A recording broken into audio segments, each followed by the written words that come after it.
Hey everyone, this is Dr. Aeronautics. Today we have something very special for you guys. This is a custom scenario which I created, which uses dynamic weather scripting in an attempt to accurately portray the winter rain shadow effect in Cascadia.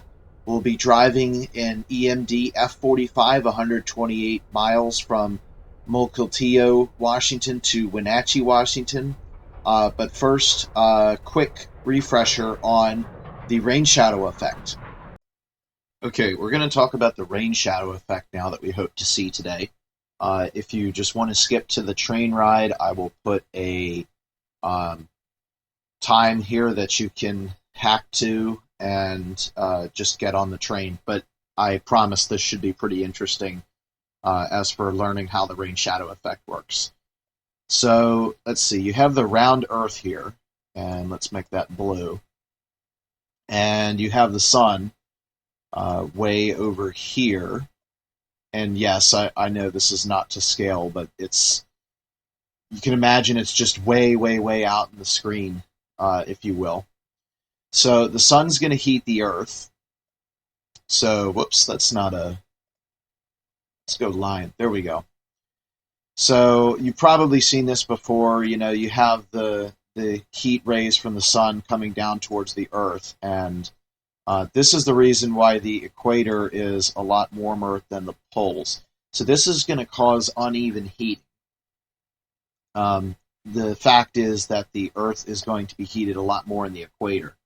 So what's going to happen is the air that's sitting around here is going to become, let's use this side, less dense, and it's going to rise up into the tropopause.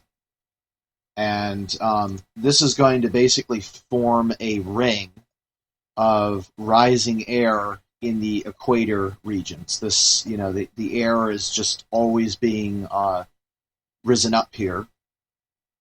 And the air will eventually cool at altitude, become heavy, and sink. So let's go ahead and draw this out. So that's going to look a little bit like this, the path that the Earth is going to take.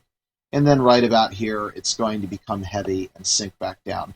So we're going to have another band that's at about 30 degrees north, and this is full of sinking air here.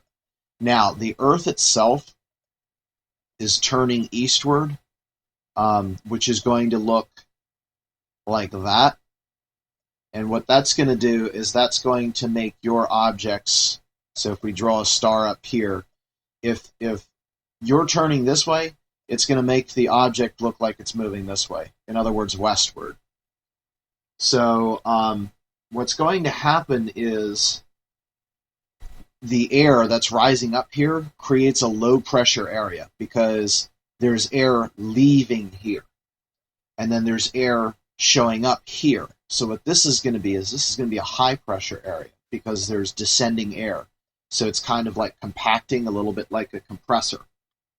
Now, because of the low pressure here, the air that is in the high pressure zone is going to get pulled back to the equator. But here's the thing. The Earth has rotational velocity, which means that up here, there's basically nothing. It just spins and spins and spins. Whereas down here, you'll go right across the face of the Earth and then back and then right across again, and lesser amounts in the mid-latitude. So what's going to happen is when the air descends and it starts moving equatorward, as the Earth has higher relative speed to it, the air is going to get pulled in like this diagonally.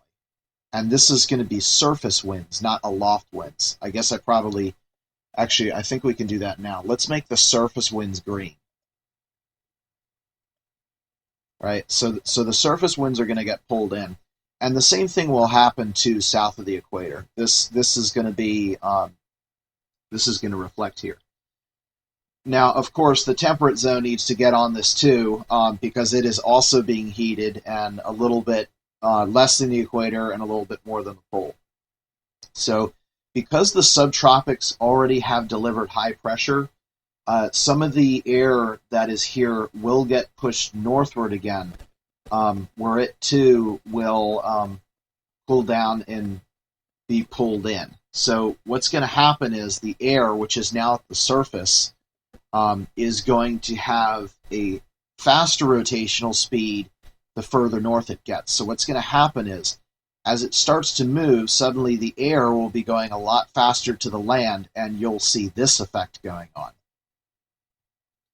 So this easterly moving air, which originates in the west, is called westerlies. And conversely here, this westward movement of the air, which arrives in or from the east, are called the trade winds. And these are the surface winds that we use. It is precisely this dependable eastward movement of air, this particular band right here, which sets up Cascadia's rain shadow paradigm. Okay, so just some note about air. Obviously, air can hold moisture, but the quantitative amount of moisture that the air can possibly retain will remain constant unless one of two things happen: evaporation or precipitation. The amount of moisture in an air mass is relatively constant otherwise. Now, temperature, not so much. Air's ability to hold moisture is based on temperature. That means in cold areas, the air can hold a little bit of moisture. In temperate areas, or based on temperature really, the air can hold a little bit more moisture, and then in tropical or warm regions, you can hold a lot of moisture and have a lot of precipitation. This is why in the polar regions, you tend to have steady rain, whereas in the tropics, you could have massive downpours and huge thunderstorms and hurricanes and other things like that.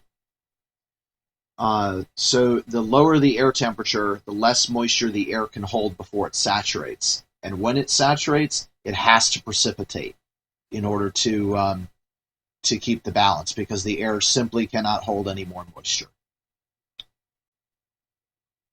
Okay, so now this red line here represents the trip that we're going to take today, and the green as well as silver and white represents the land profile today. So during the summer, cold Pacific currents cool the air temperature above the surface of the ocean here.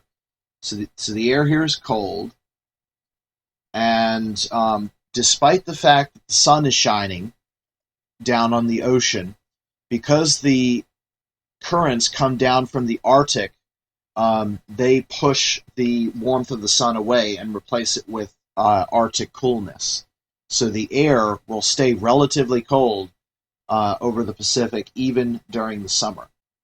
And because the air is cold, it's not able to hold much moisture. So what's going to happen is you're going to get fog in this area, forming quite a bit. So that's just offshore. Now, when the cold air hits land, which is warmed by the sun, and whose temperature cannot be whisked away by currents, the air will significantly warm up. And what that means is that the ability for the air to hold moisture is going to significantly decrease. So during the summer, these places are going to be extremely dry. Hardly anything in terms of precipitation. As the air mass moves eastward up the Cascades, its ability to hold moisture decreases even further, which can lead to fog in some places. So that would commonly be like the westward slopes and stuff. But not precipitation, given the low amount of moisture the air mass started with, and now being pushed up by the mountains, it has even less, successively really, even less moisture. And that's why most of the rain in Seattle, Portland, and Vancouver occurs during the winter. Now, in the winter, it's a different story. By now, the Pacific currents, even though they're cold, relative to the land, they're actually somewhat warm. Because remember, this side is being cooled by Canada's icy interior. That means when the air mass hits the cold land, its ability to hold moisture will drop to the saturation point, and it will rain. So that's why when you have a cloud coming in here, it will start dropping rain and snow on the Olympics. And then you'll also get rain again when you get out to places like Seattle, and we'll be starting out in Mukilteo today. And then what's going to happen as the air mass is pushed upwards even further by the Cascades, it's already at the saturation point, but now it's going to be exacerbated by the adiabatic effects. So you have this air mass which is being pushed up physically by the mountains, and the eastward wind, the westerlies, which is continuing this process. Now what's going to happen is you're going to get even more rain, and eventually, if you get high enough, you're going to get snow. So you're going to get a massive amount of rain here, and that's why you have something like 10 feet of rain per year in the Cascades. Now, the reason it's going to cool as it goes up the mountains is because this is an adiabatic effect. What's going on is as pressure decreases and your volume increases, your temperature will decrease. It's called an adiabatic effect. So if this balloon here is at pressure 1, if you move it up, a certain X height, you'll get like pressure 2 up here, and these two bubbles contain the same amount of air, but what's going on is the air is so low dense because you're closer to space up here compared with down here, so it's going to expand, and when it expands it will cool. So that's what's going on with the air. And of course, as it cools, it's going to hold the exact same amount of moisture as well, but the capacity for moisture is going to decrease sort of inversely. So if you could talk about the amount of moisture that P2 could hold, it would look like that. And then, that should say M2. And then the amount of moisture that P1 could hold would look something like that. So that's why you get massive amounts of snow here. And then higher up, it's going to cool further, and then you're just going to get, monstrous amounts of snow. 7, 8, 9, 10 feet of snow, just really, really covering this area with tons of snow. Now, when the air mass crests the mountains, it will be allowed to descend. And when that happens, it's going to warm adiabatically. And then that also means that the amount of moisture that can be held will increase dramatically. So now you have a weather system which has almost rained and snowed itself completely out. And now, because it is warming, it is now suddenly very dry. This means that it'll almost never rain or snow on this side, even during the winter, and the air will feel very dry, crispy, and you might get chapped lips and other things like that if you're not from this area. This right here is why eastern Washington, eastern Oregon, and eastern California have deserts.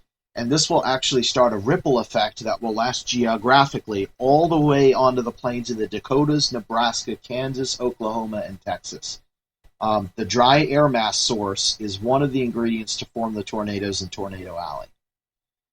So today we are driving from Mukilteo to Wenatchee, and today we are hoping to see rain, transitioning to snow, becoming really heavy in the higher altitudes, and then once we crest the mountains, it should start to vanish, and hopefully by the time we reach Wenatchee, we'll see blue sky.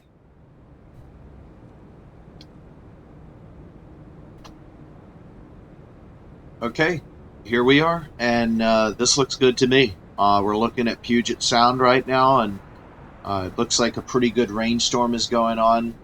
We got some fog, and here is our train. I'm actually a little bit worried for two reasons. One, because this is technically a test of my my scripting, my dynamic scripting. So if I made mistakes, we're going to see them.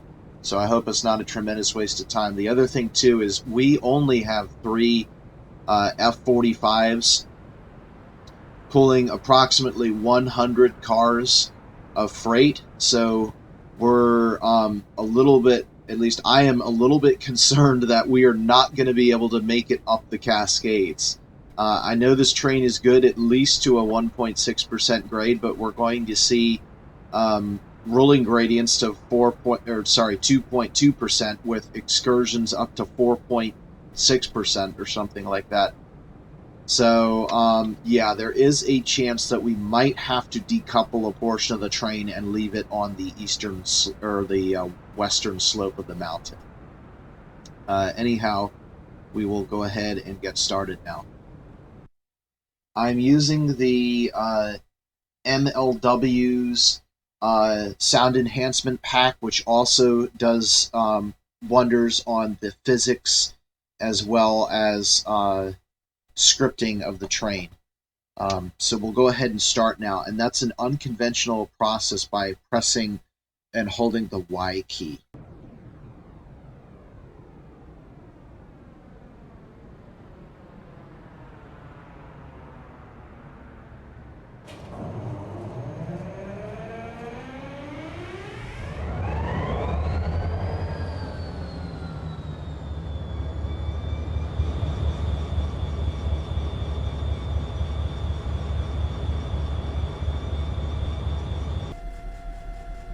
Okay, looks like start has occurred nominally, so we'll go ahead and move on to the next vehicle here.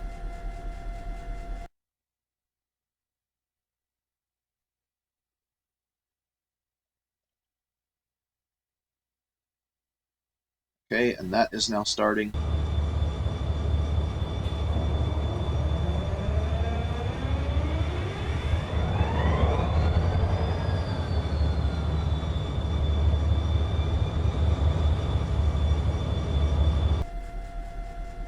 Alright, and because this isn't the lead car, we're going to take off the manual here, and we need to activate the isolation switch, which I think is the I key. Yeah, that's the I key. Okay, we're now on run, so we're good to go. Normally in a train you would also at this point pull the reverser out since this is a trailing unit, but unfortunately that's not simulated. That's like the one thing that this pack doesn't simulate. And last one.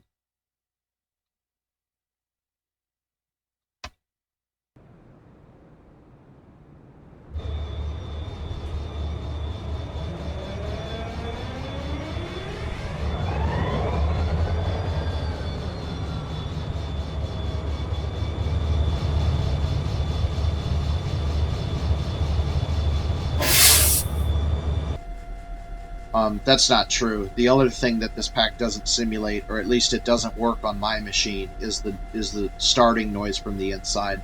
That's why we started all of the locomotives from the outside. So we'll go ahead and release the manual here, and we'll go ahead and put the isolation switch to run. Okay. And just to confirm, yes, the independent is off. And now we'll go to the front here and put our isolation switch to run. Well, let's release the independent.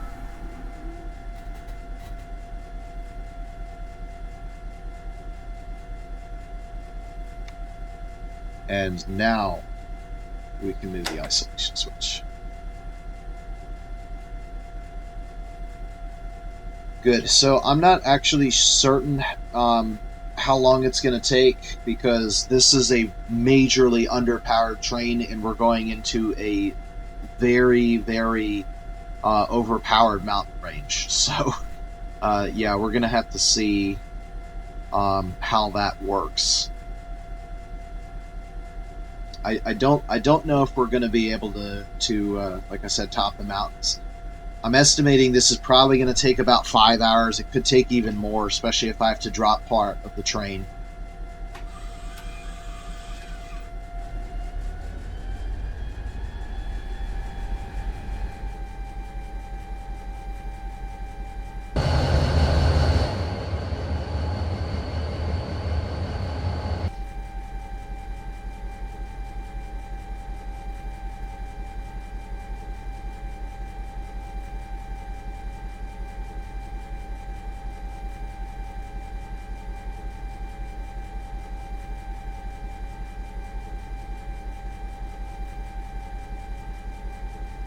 Let's just check our gradient. Good, we're flat. I should have known that. We're on the Puget Sound, so of course the gradient's going to be flat.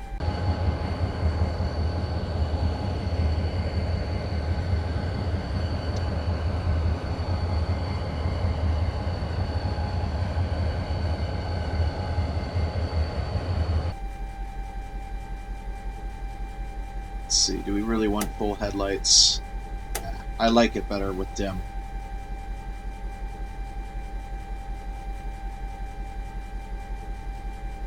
We don't need the beacon light for now. Okay, I think that's everything.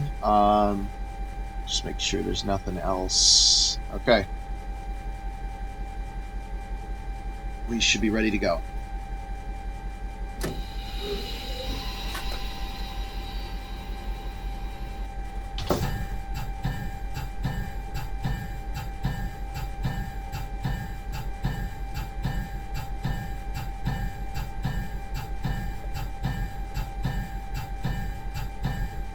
We'll pull the slack out of the train, and then we'll kick up some speed.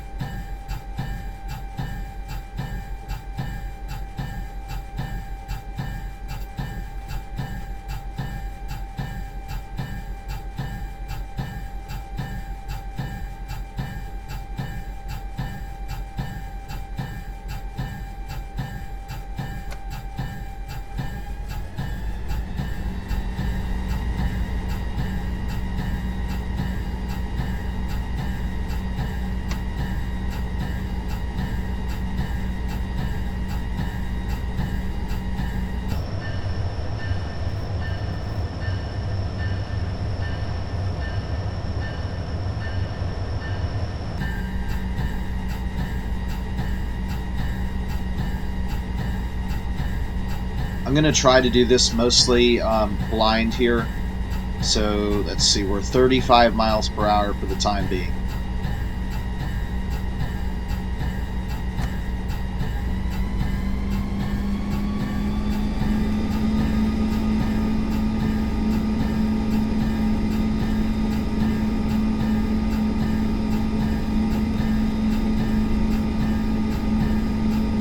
And mind you, this train is going to be very loud in notch 8, so the closer we get to that, just be ready to turn your volume down.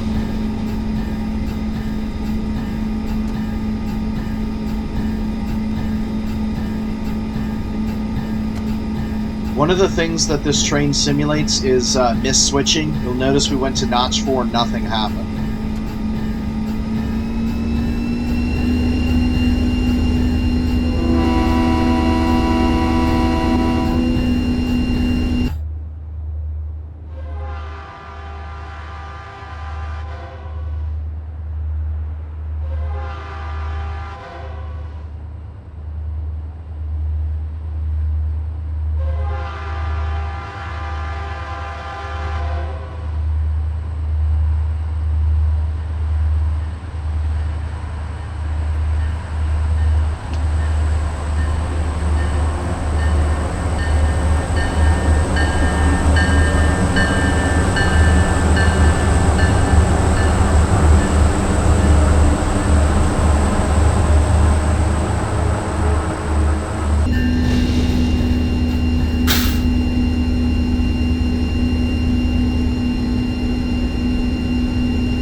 That is a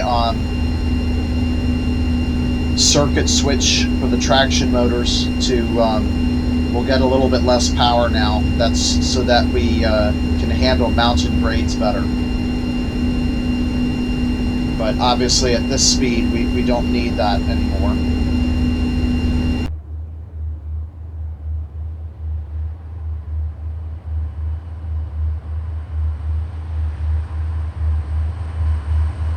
So we are basically right along the Puget Sound right now.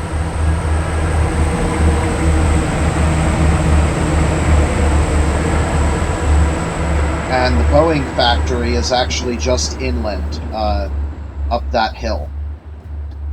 And, like, no joke, that railroad right there leads to the Boeing factory. And you can go there. Alright, I think we're getting close to the limit here.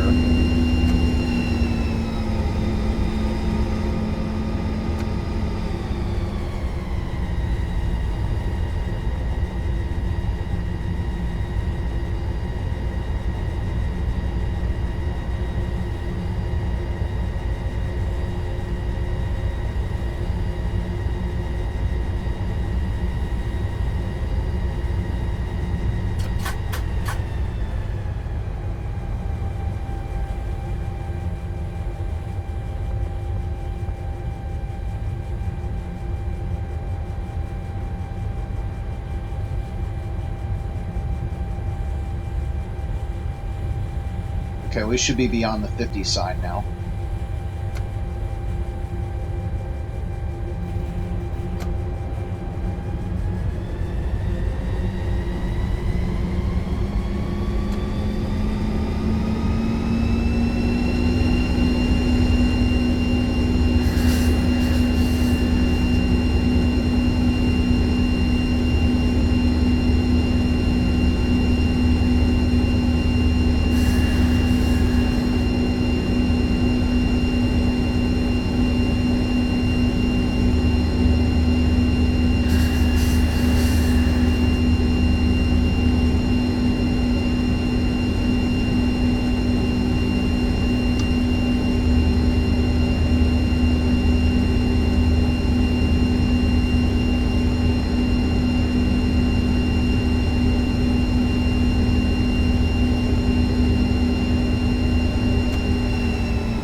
There's a bad signal indication here. We need to be doing 35 miles per hour by the time we reach that sign up ahead, or that next signal. That's Howard Park.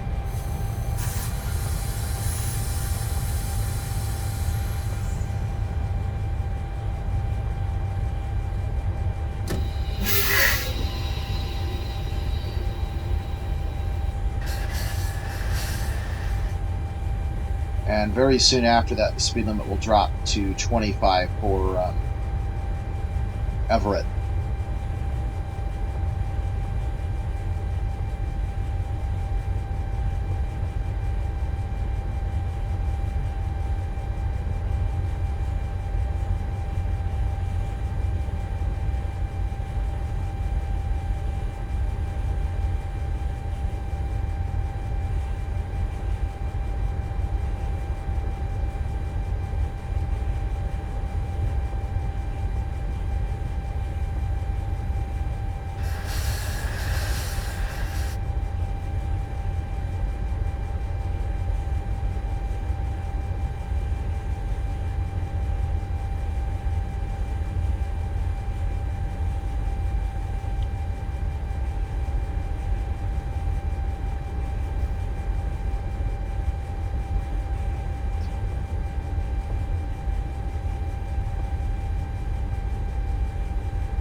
There it is.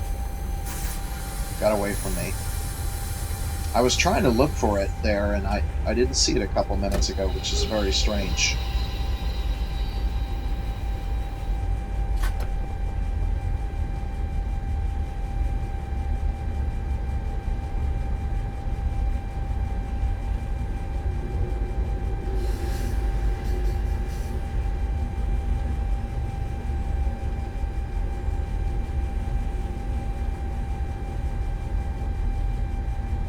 Okay, so at Everett Junction, the mileposts reset. You may have noticed that we were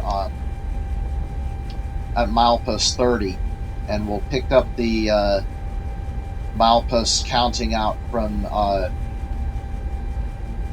Minneapolis, St. Paul, which is going to be 1784 is the very first one. And those will continue all the way out to... They switched somewhere, I think, right after Havre. It's called Pacific Junction. And then that track over there leads into, I think it's Bayside Yard. There's a massive shipping, loading and offloading facility here. Some of the Boeing parts get delivered here, and the BNSF trains will literally deliver them to the factory.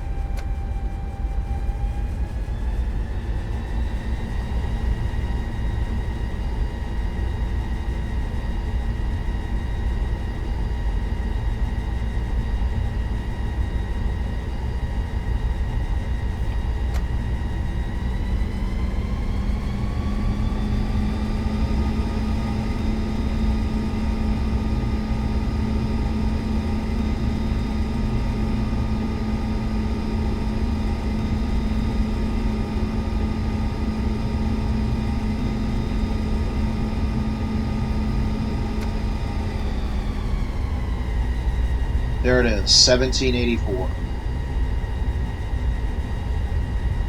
And today we will go all the way down to milepost 1649, with the exception of mileposts 1708 to 1719, which do not exist.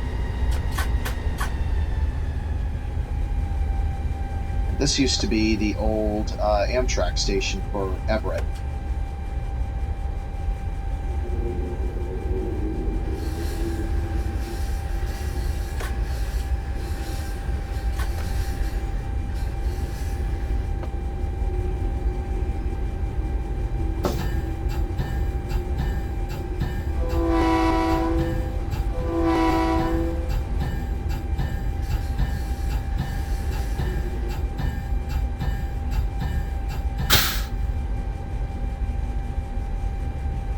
Holy cow, it's dark in here. Oh my gosh.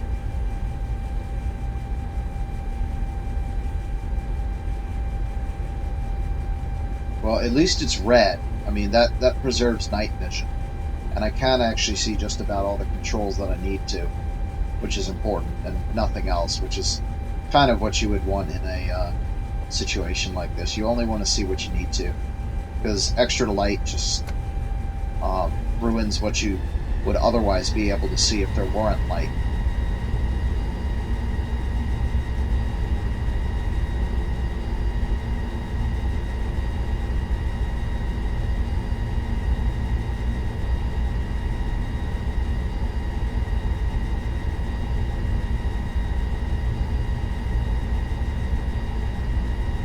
Now, there's a way here to get information about your train stats. Let's see if I can figure out what that is. I think that's Shift A. Yeah, there we go.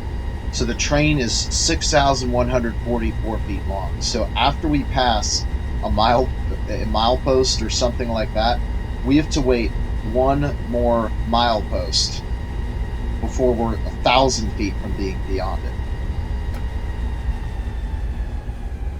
So we just passed through the Broadway Street Tunnel, and we're coming around now to the current Amtrak Everett station, which is also shared with the Sounder commuter. So we're just past 1783, so that means back at 1784, most of the train still hasn't even passed through the tunnel. Yeah, it's back when we were talking about this yard. Unbelievable. There it is, 1784.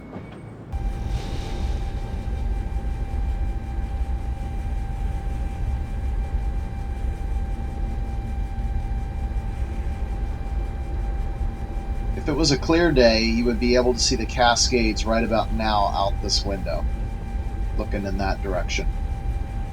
And here is the sounder station for Everett.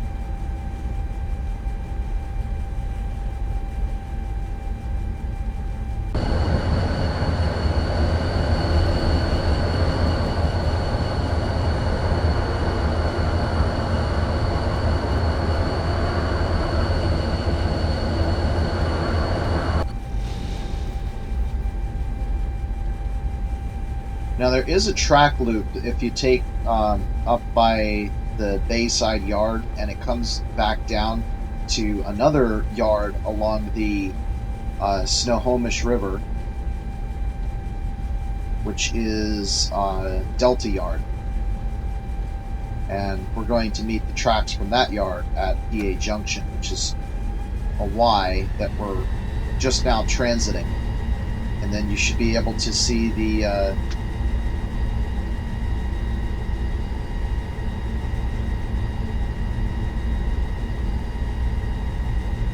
Snohomish River.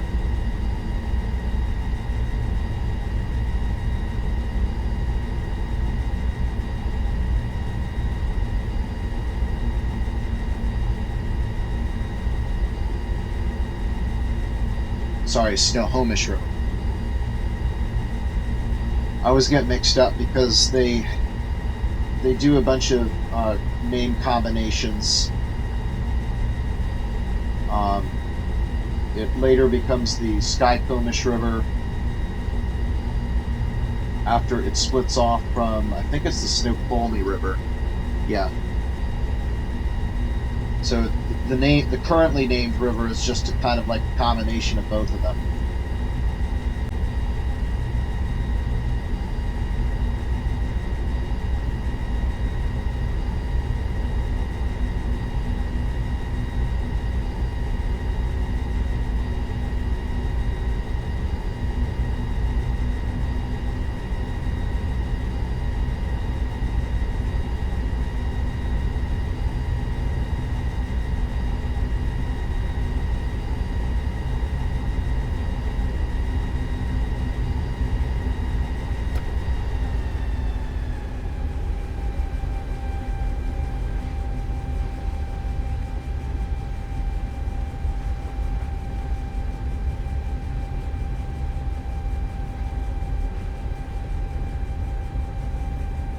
So when I see 1781, then I can go, I think it's 40 miles an hour. I haven't been paying attention to the speed limits, and I really need to do that.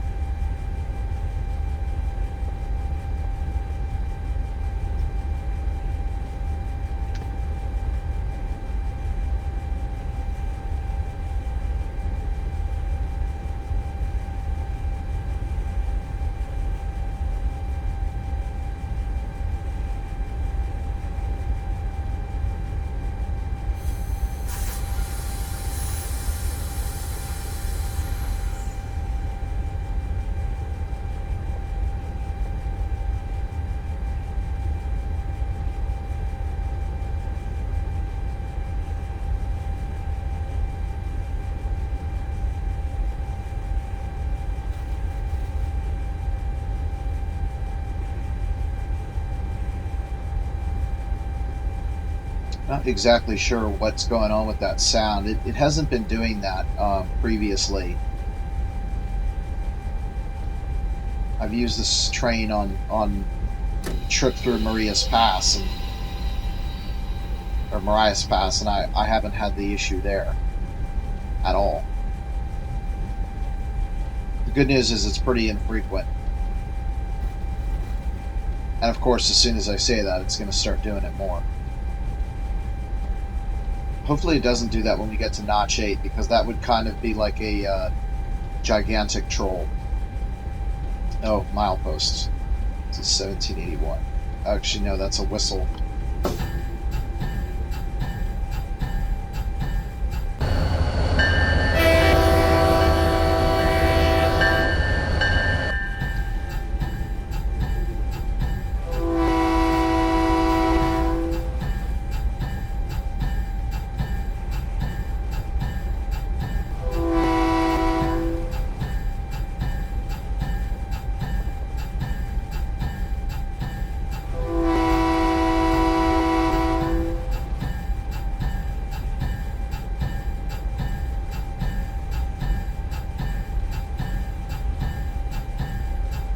And then a little bit later we'll be going up to 50, but that's we're still 2 miles from that.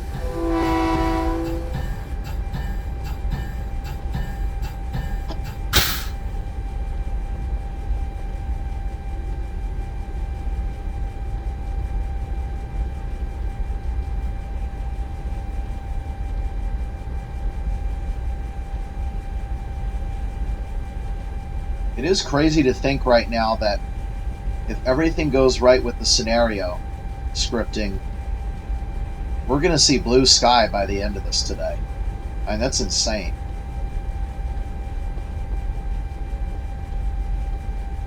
Come on, where's the mileposts?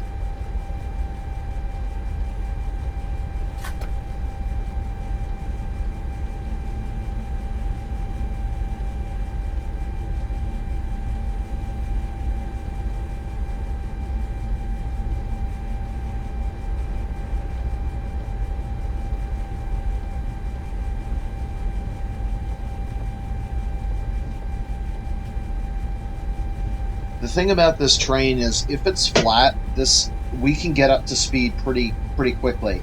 But as soon as we start hitting a gradient, that's where the train really shows its weight.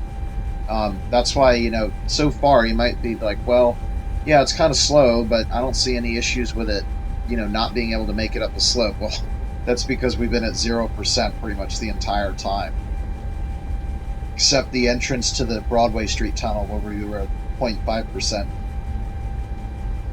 The real test is going to come after Gold Bar, because we just suddenly hit like a 1.6%, and that's where our top speed goes from like upwards of 55 miles an hour all the way down to probably what we're doing now. Okay, I think I can finally see, yes, finally got a milepost here. So Pacific Junction is at 1783, so if I see 1781, then I know that we can go 40 miles an hour. Oh, that's 1780. I think we could probably almost do 50 by this point. When I see 1779, we'll do 50.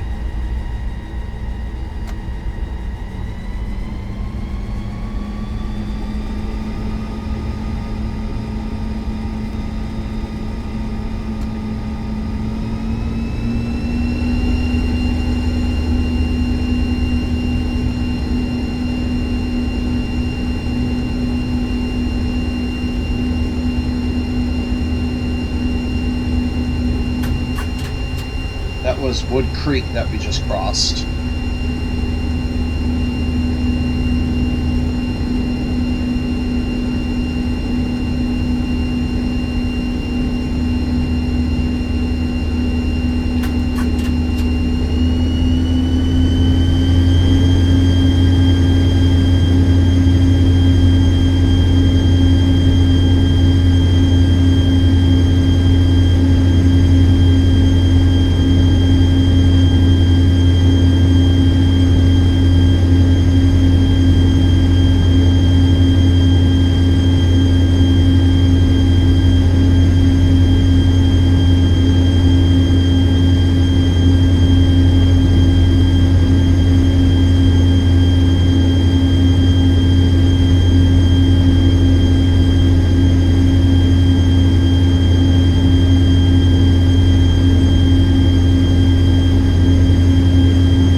And there's 1779. Things are going to start getting really loud for a couple minutes.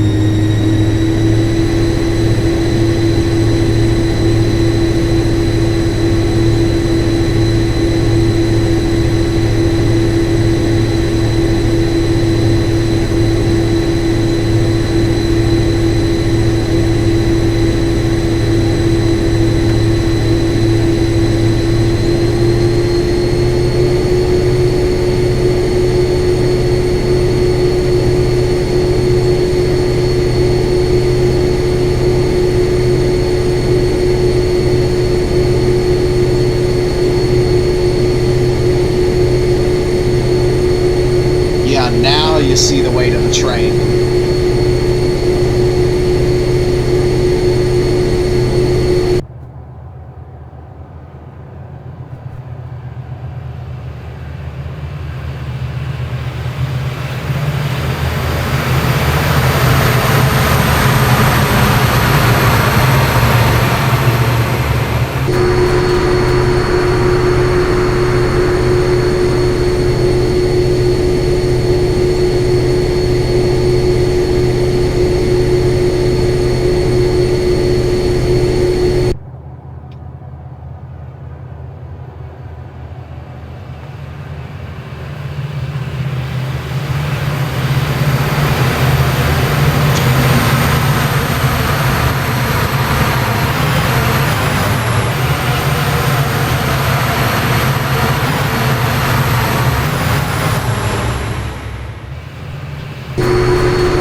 Speedometer could really go for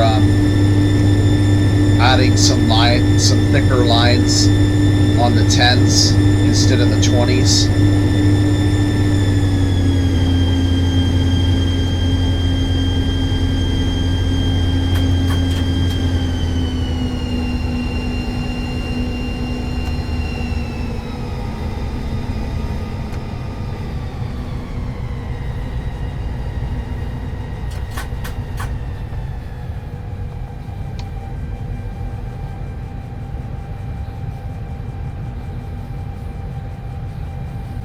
Okay, we're going to be coming into Snohomish in a couple minutes.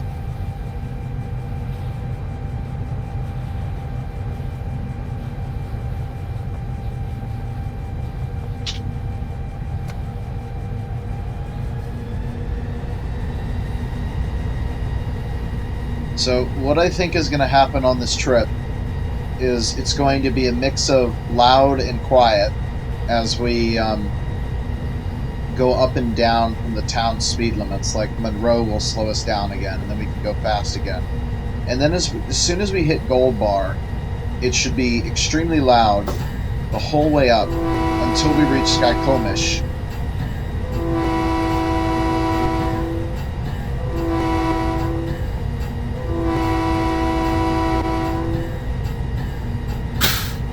And then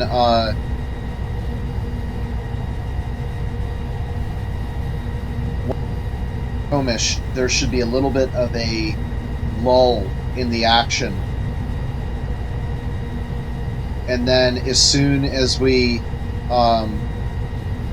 get past Skykomish, then it's earplugs time and hope that the train has enough power to get up the hill for probably an hour. We're probably going to spend literally an hour in Notch 8, assuming that we don't have wheel slip, with sanding on.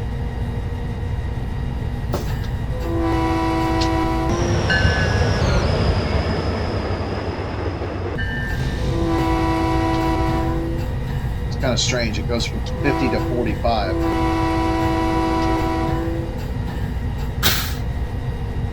And then as soon as we crest the Cascades, it's going to be, oh my gosh, we're going to run away, we're going to run away. And then it's going to probably be like that for an hour until we get to Leavenworth. And then once we level out at Leavenworth, then it should be nice and calm. Mix of air brakes and just idle cruising down the at that point gentle slope into the I think it's called Yakima Valley.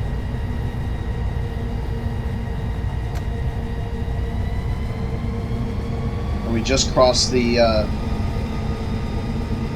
Snohomish River there. And we are very close to the junction between the Snoqualmie and Skykomish.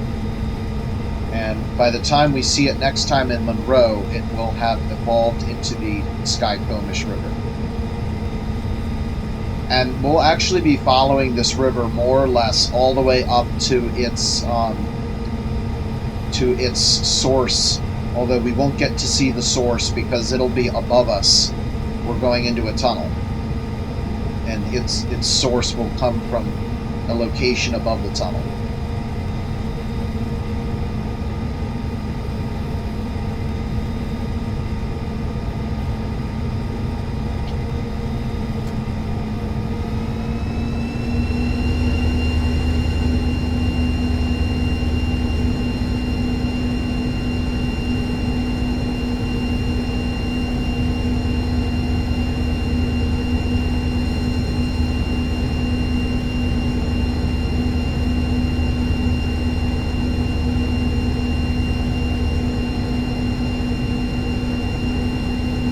Alright, 1774. We are about 5 miles from Monroe, which is the next major town here.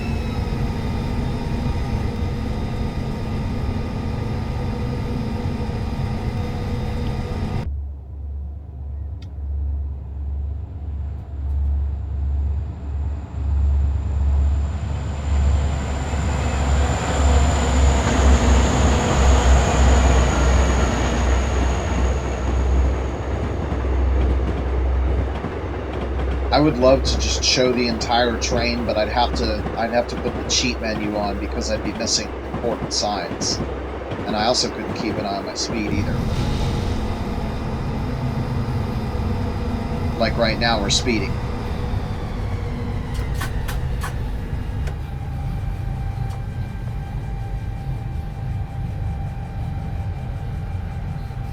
Now we should go back up to 50 any moment. Or is it after? It might be after Monroe. Where we go back to 50. Doesn't make that much a difference. The timing between doing 45 and doing 50 is hardly anything. What's going to eat up the time is doing between 20 and 10. That's where we're going to lose time by not driving as fast as we could.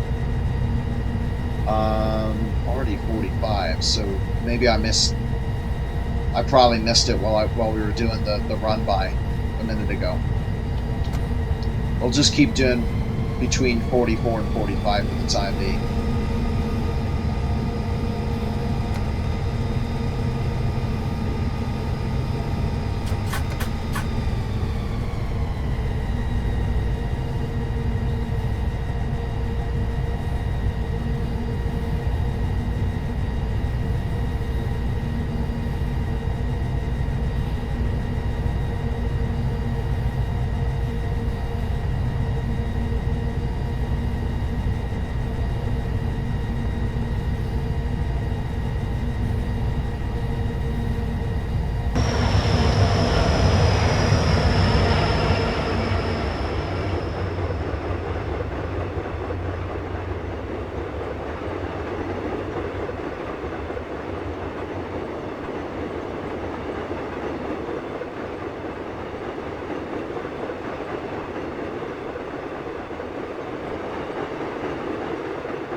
Wow, I'm surprised we could see the whole train in one shot.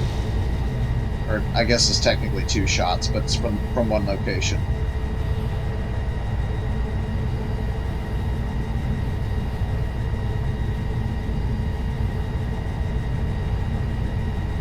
Let's see, looks like we have a green under red.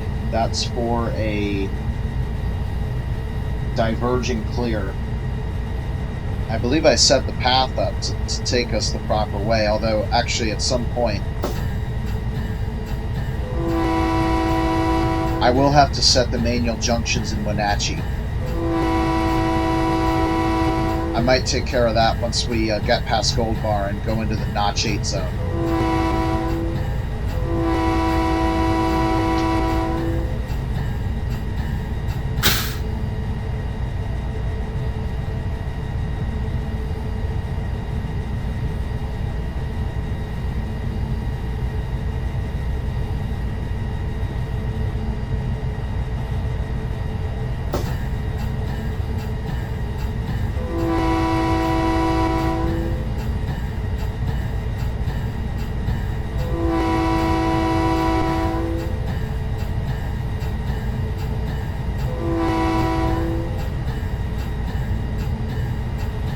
That's dangerous. Don't ever stop close to or on a railroad track like that.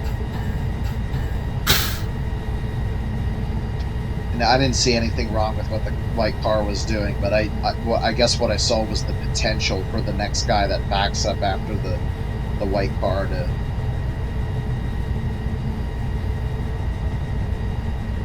I'm amazed at how people aren't fearful of stopping on a railroad track. Like, you could not pay me to stop my car on a railroad track, because then I'd just be paranoid that something would happen to it. You know, the engine would stall, the brakes would lock up, you know, something that just prevents me from moving off of it. I don't know, just a personal fear I have, or, you know, if I get close to a railroad track, hit the gas and give it enough to get across the other side.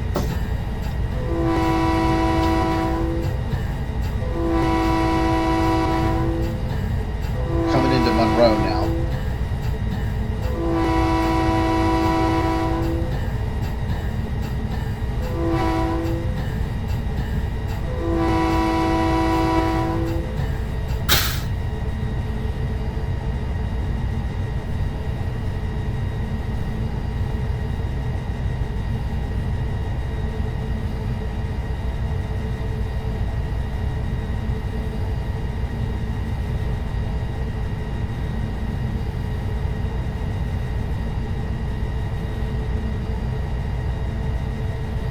So all this time we've been getting further and further from the coast, so the temperature should start to drop slowly as we head inland away from the relatively warm Pacific. And in a couple minutes there should be a changeover to snow.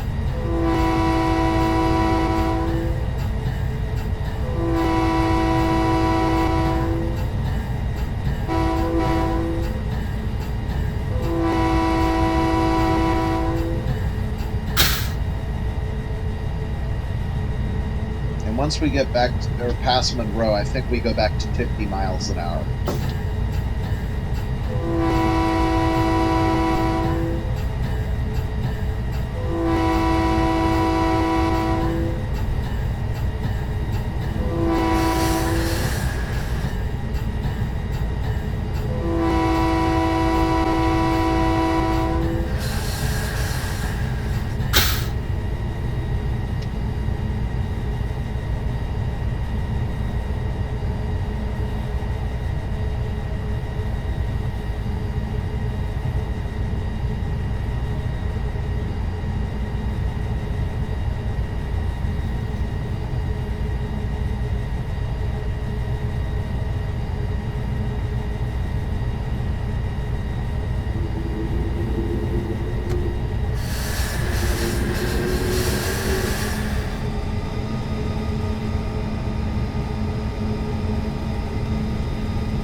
Okay, and this is what I was talking about. This is now the Skykomish River because it has split from the Snoqualmie River.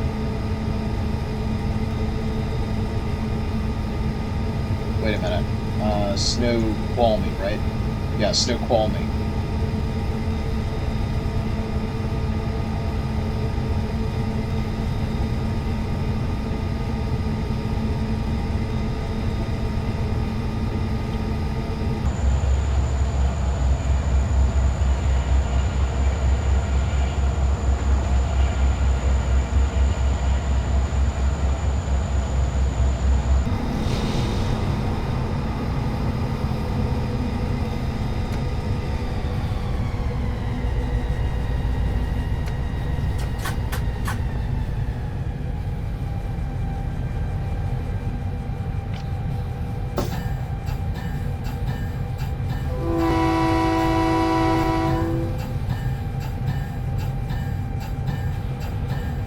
There's an important milepost for Boeing, 1767. The cool thing is all of the planes are shown, except 717.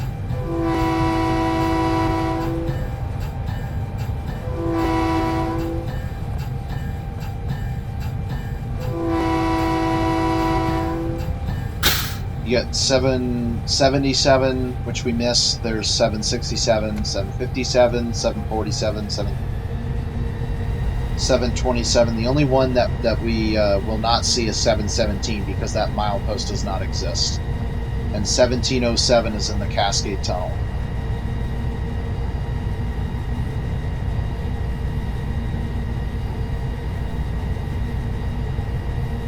Boeing should advertise their planes at those mileposts. That would be hilarious. If you're like riding on the Empire Builder and you go past milepost 1737, and then you see information about quality construction on the 737s and how the MAX is going to completely sweep the competition away and stuff. That would be pretty fun.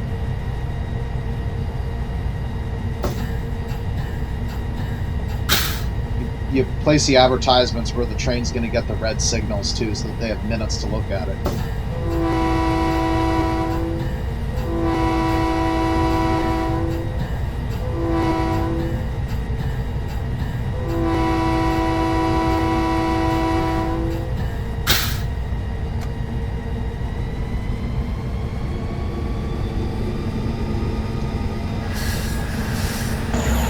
All right, so. Well, you can kind of see it. We are starting to enter the area of the Cascade Mountains. But we're going to have a nice flat valley to follow all the way to Gold Bar. We're about halfway to Sultan right now, which is the next major town.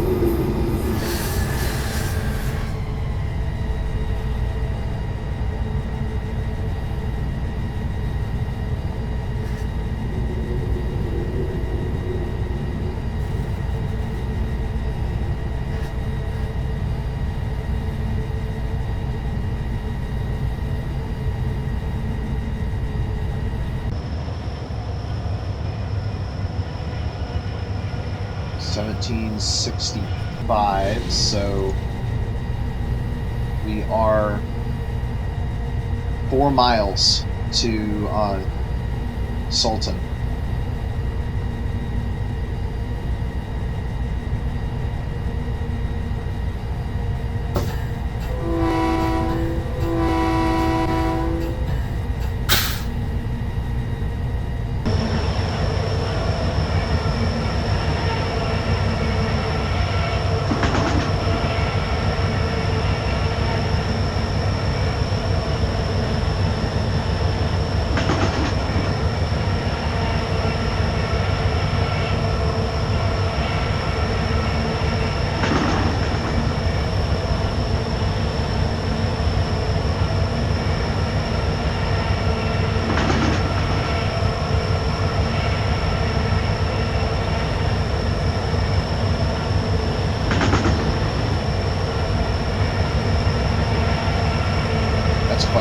right there.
You know what's so funny about the positioning where Boeing is in the summer it's VFR all the time, and in winter it's IFR all the time. Okay.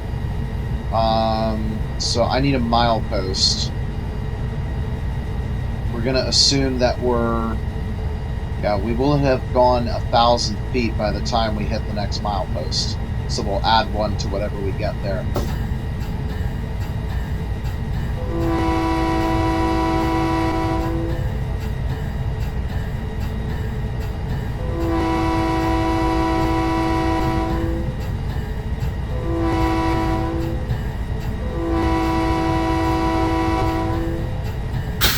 And the 50 mile per hour speed limit should persist all the way to Gold Bar, where we get our first killer gradient. And I want to get every bit of that speed we can, because we are going to get majorly slowed down, and I want to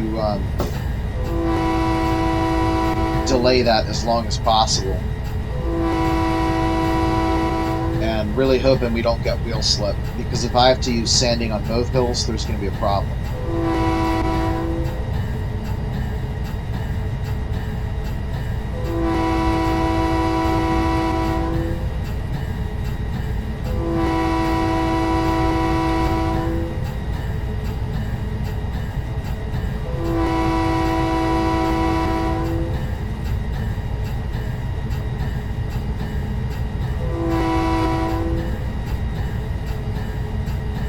Alright, we're entering Sultan now.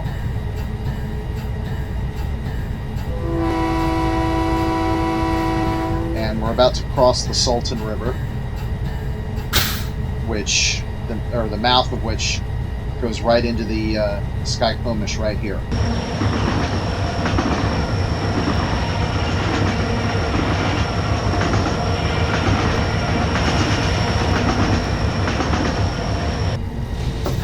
We should be able to do 50 now.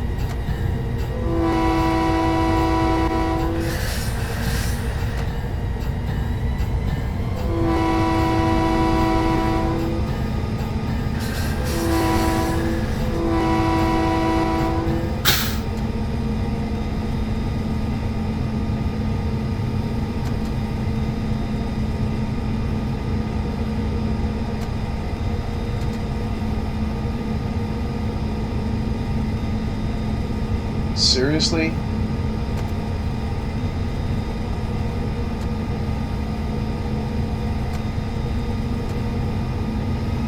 There we go. Jeez.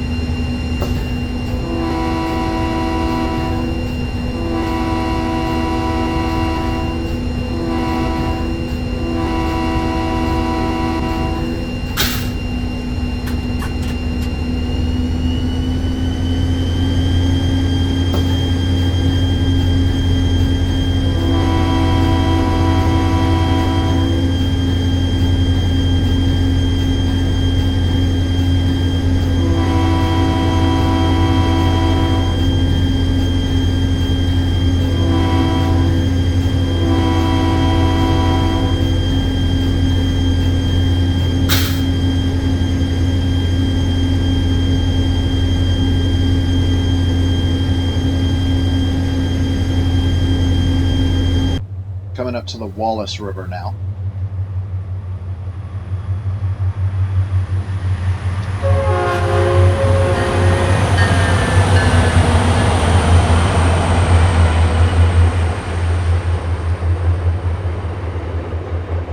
We should also get a tree change very soon from mostly deciduous trees to exclusively evergreens.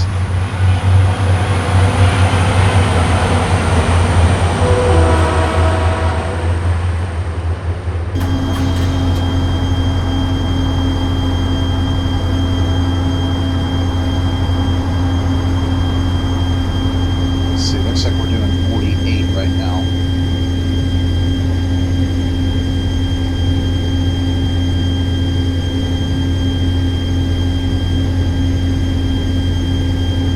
Yeah, if there were thicker tick marks for you know, like 10, 30, 50, 70, 90, 110, it would be much easier.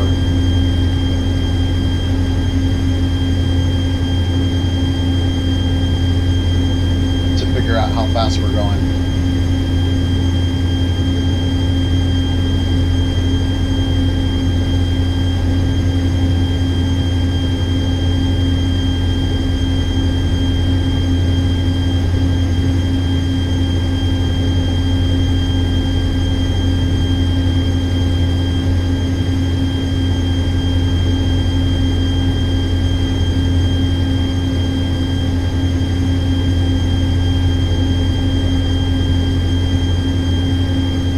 Now that we're mainly about to enter the Cascades and start ascending, we should, like I said, get the changeover to snow should happen really soon.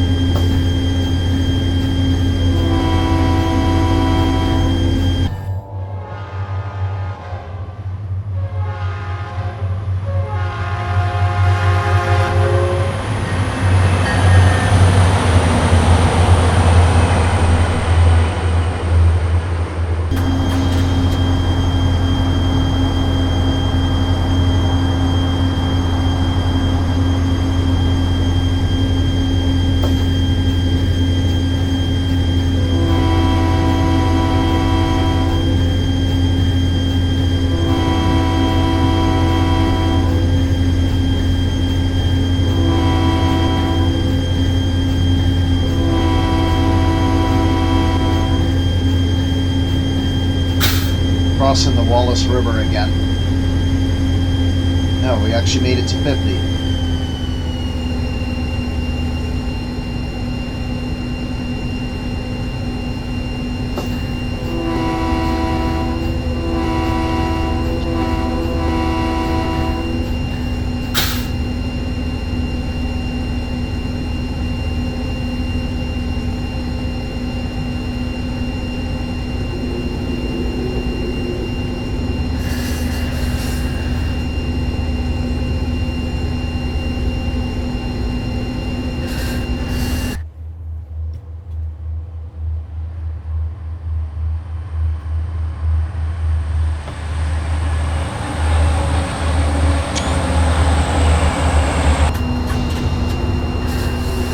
Crossing the Wallace River one last time, and then we'll be entering Gold Bar.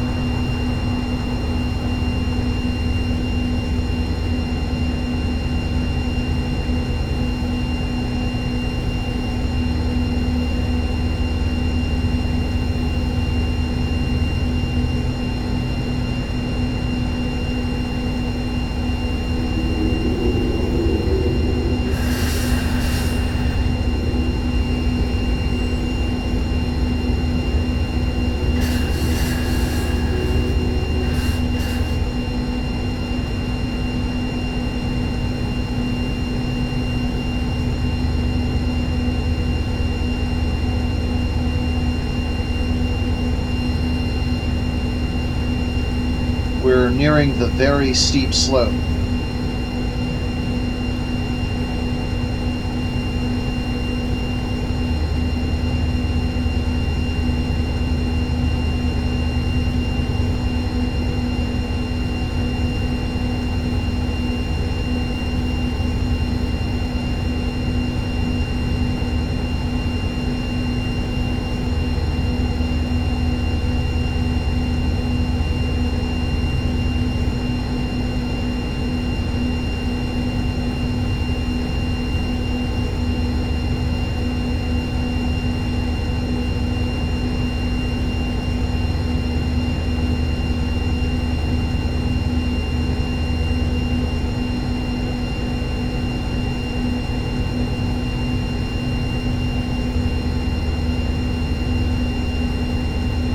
Alright, very shortly I'm going to probably have to stop talking for the next half hour because the engine will be too loud.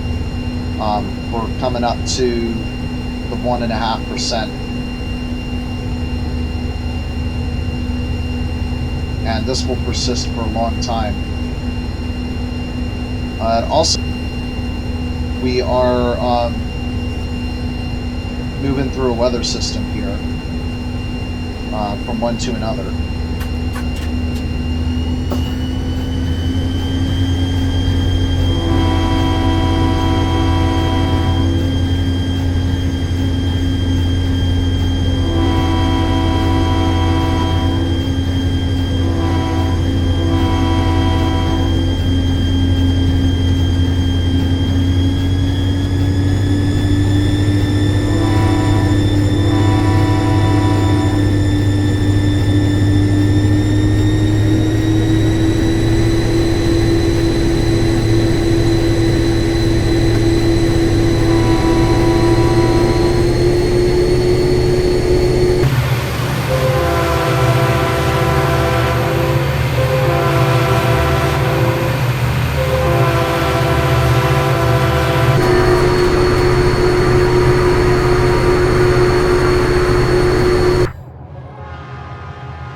Crossing the Sky Comish again.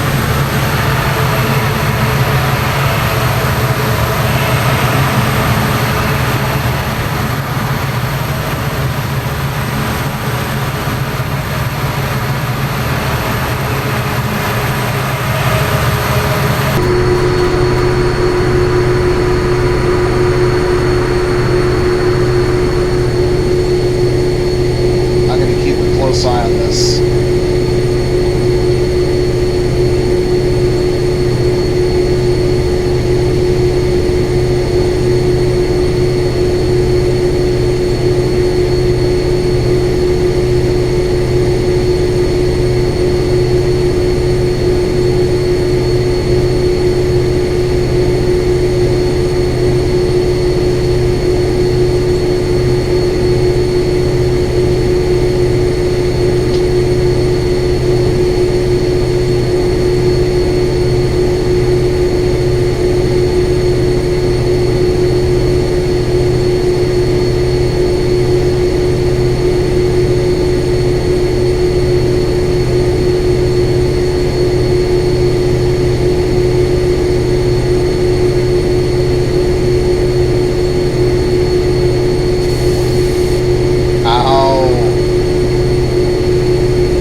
Close to the changeover in circuits.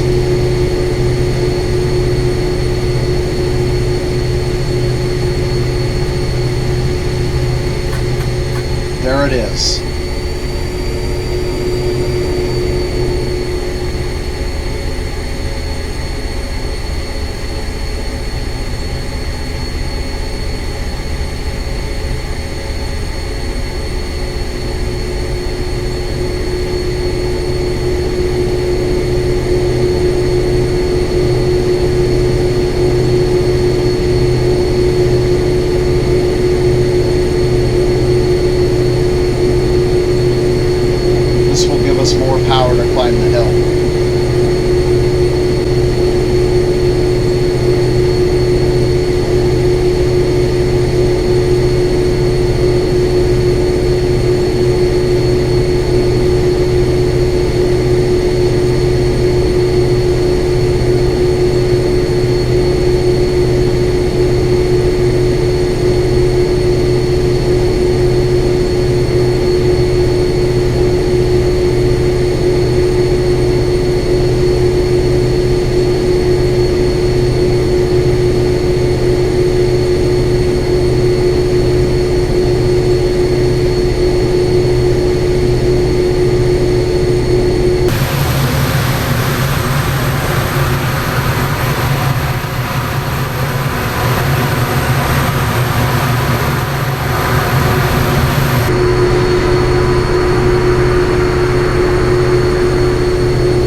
Looks like we're accelerating again. So I think we've made it up this first one.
It looks like the change is happening right now. Looks like sleet might be coming down.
Like it's snowing.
Jumbo jet mile post.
6:45 E3.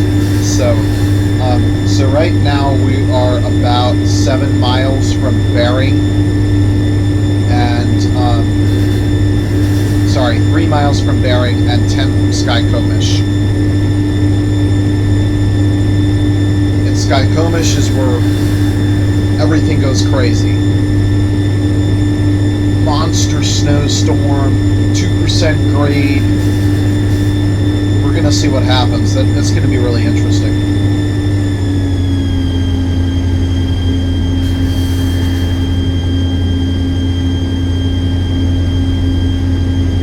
Actually, it looks like we're coming into Bering right now.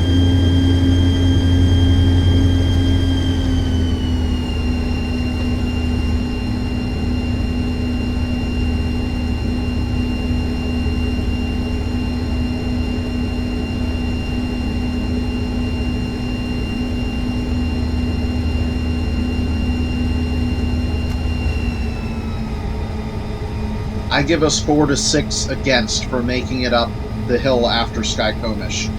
I really don't, in one piece, I really don't think that the train is going to be able to do it.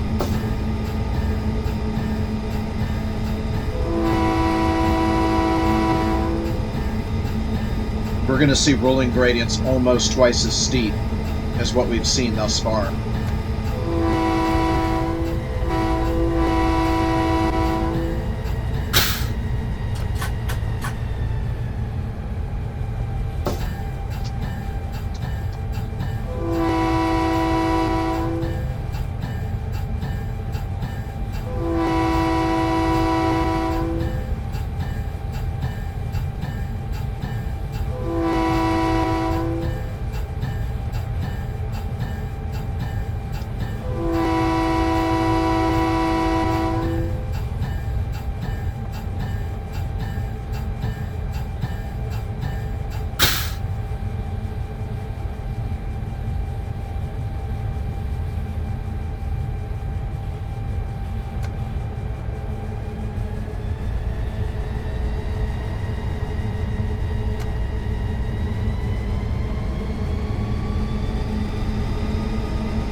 there's 1737.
We're actually only 3 miles from Skycomish.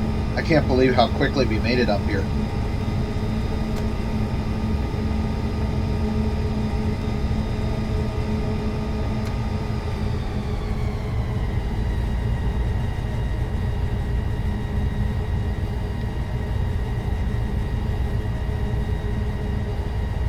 Alright, so now you can see the speed limit's going down to 25. It's because things are about to get really mountainous.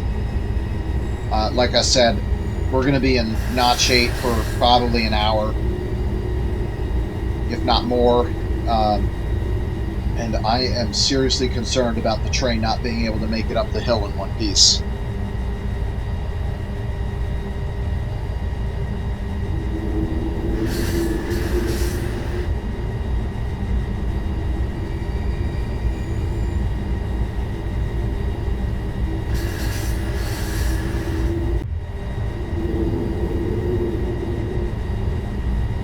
One of the things that's going to make this hill so particularly challenging is the fact that, wow, that doesn't look like a high enough bridge, like it can flood out.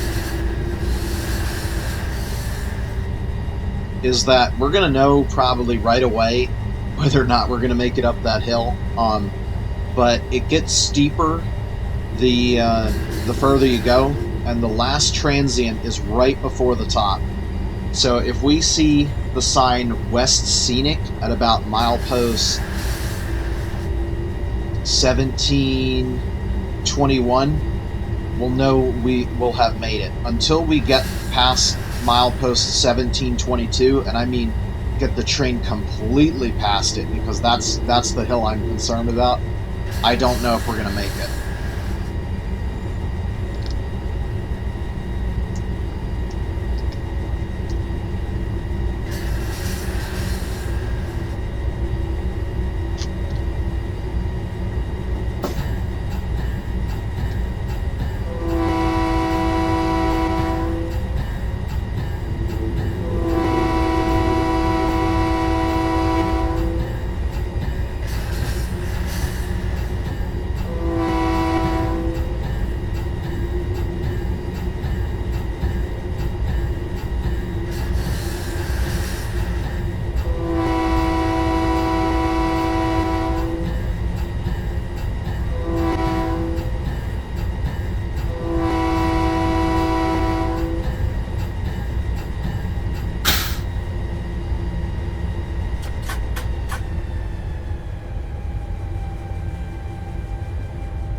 the speed limit is going to be decreasing very soon to 25.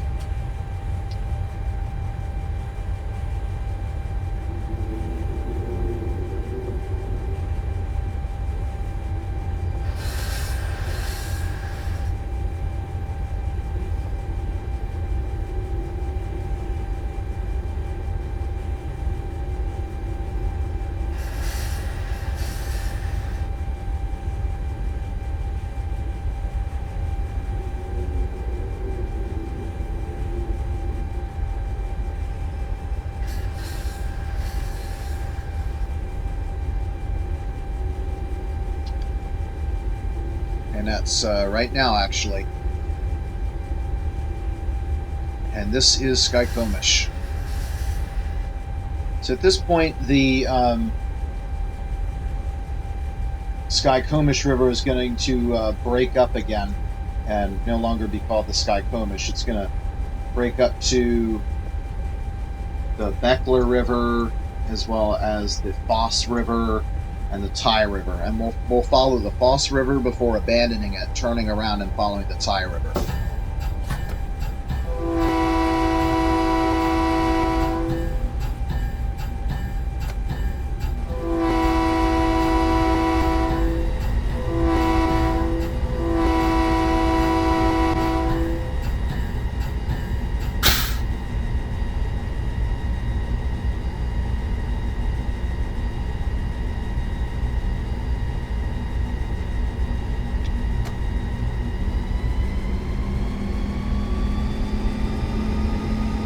So we're going to head out of town towards the left, and then when the track starts curving around right, that's the beginning of the slope that I'm concerned about.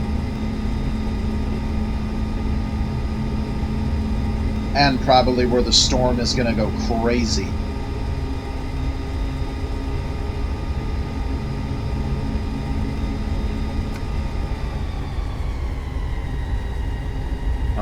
Let's see, reducing to 20 soon. That's how treacherous this is going to get. And I'd be lucky if the train can just reach 20.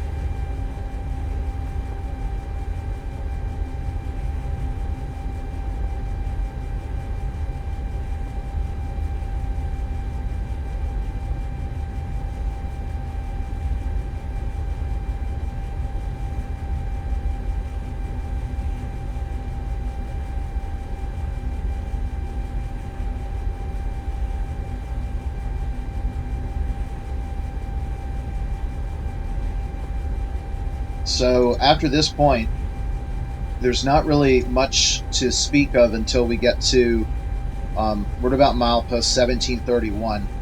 The Foss River Bridge is at 1728, and that's where we'll turn from south back around to north.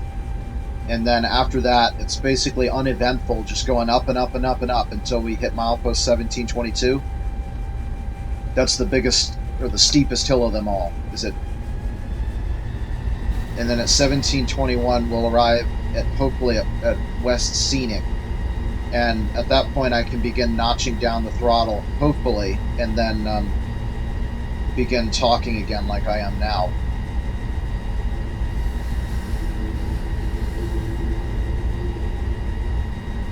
And by the way that things look right now, I would say to expect a monstrous snowstorm starting around the Foss River Bridge.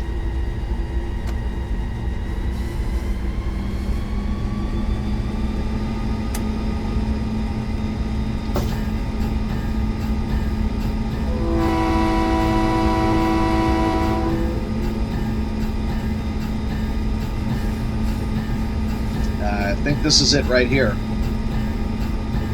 Let's see if we can do it.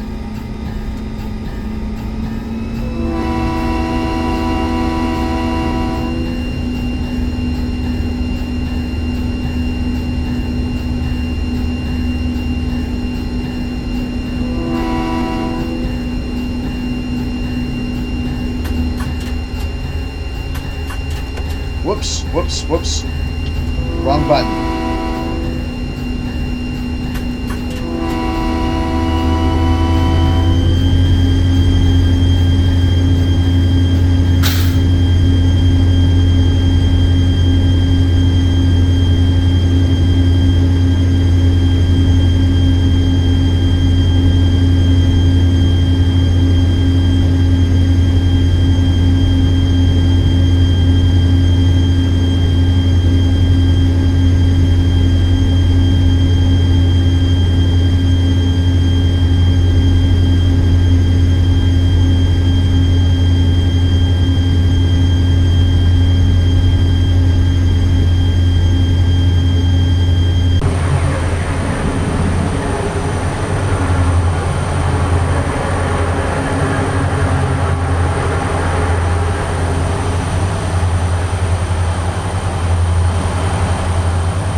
here we go, up, up, and away.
This hill in a couple minutes. There.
We're going to go on. You can kind of see a line cutting through the forest right here. We'll go this way, turn around, and then we're going back up that way. And that's how we're going to get over the pass.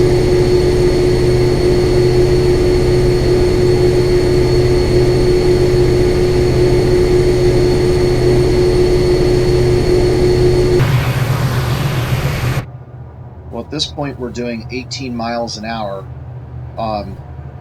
And holding, and I think this is the first 2% grade, so we might be able to do it as long as we don't get killed on wheel slip. I think wheel slip is where we could have the issue.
everybody, this is it.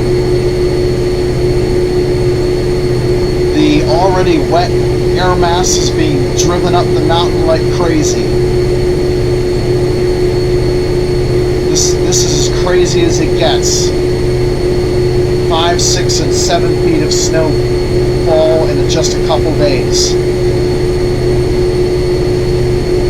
The weather's giving it its all right now.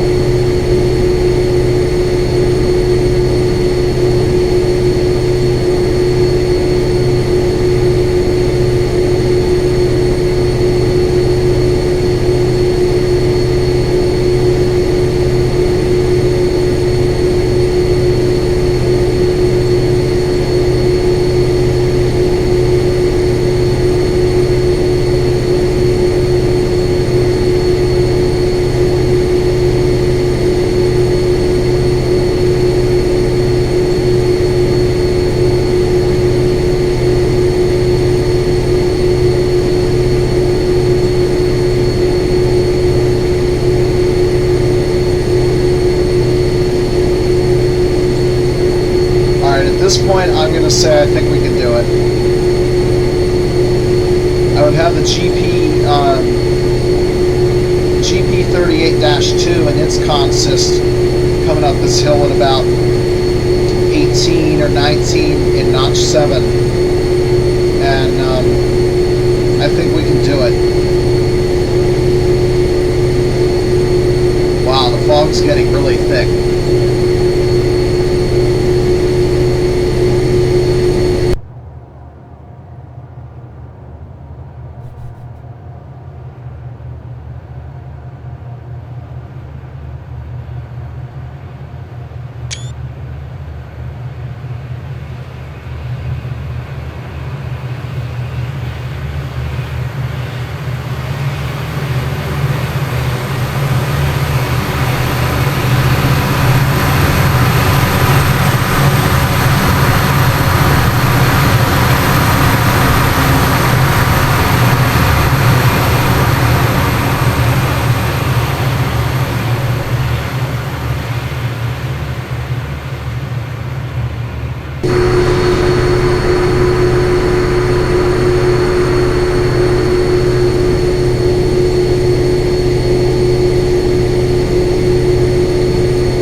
There's 727.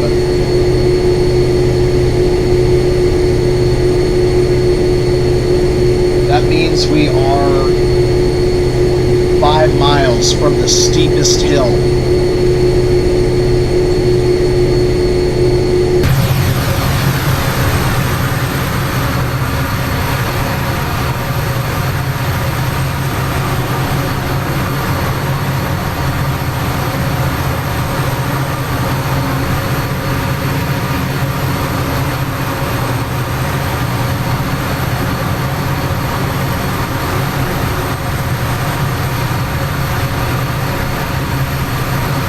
See if we're back and across the Foss River Bridge yet. Just happened, actually.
starting to pick up some of those steep transients, though. I think this might be the first one. Yeah, we're going up again. Yeah, I think this is where things start getting even scarier. With, of course, the worst of them all being at milepost 1722.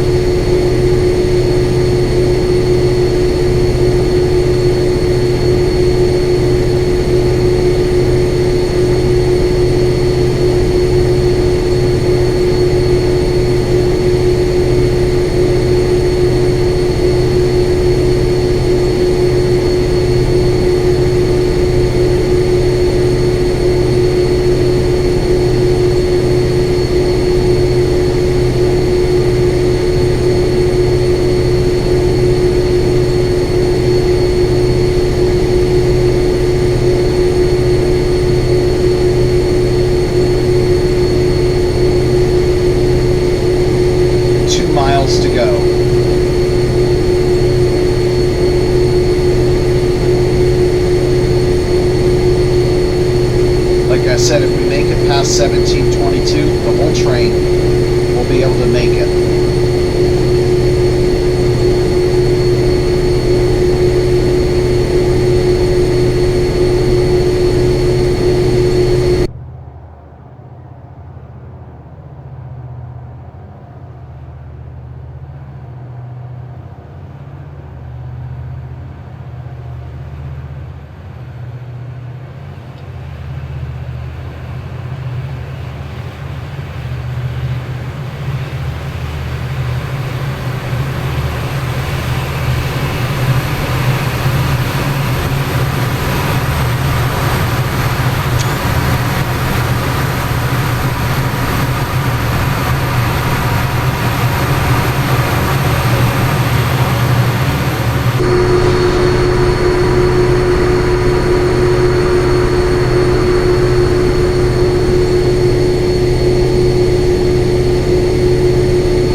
Definitely on one of them. We're going slower than ever, doing about 17.8 right now.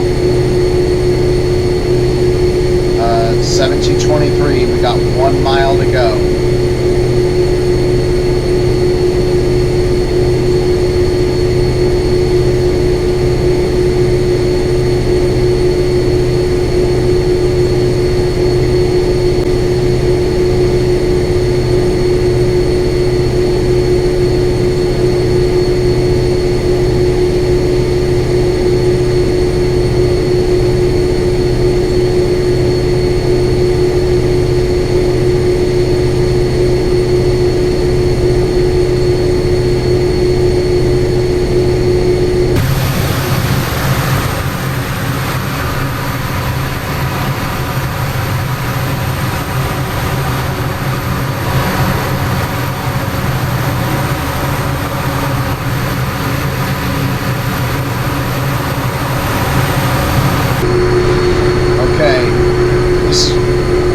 was talking about, these rock cuts.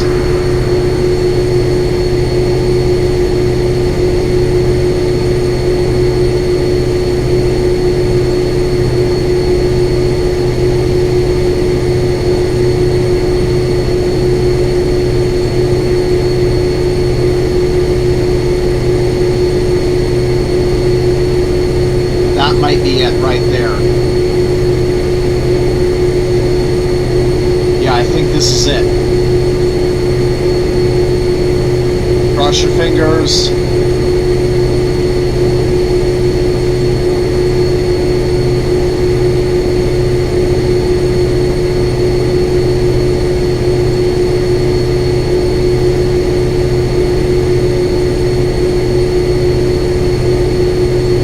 No, that wasn't it. There's a bridge. There's a bridge after it.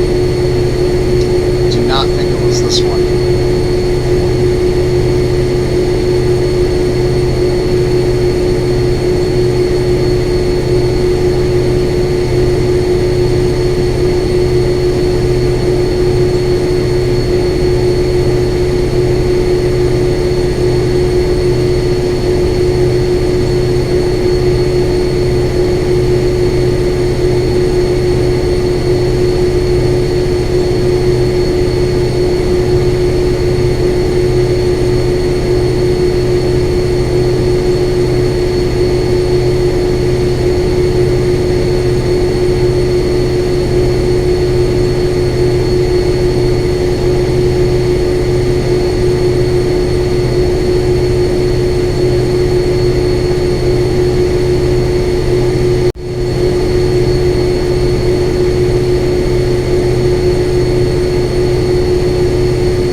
Alright, 1722. So that means it's imminent.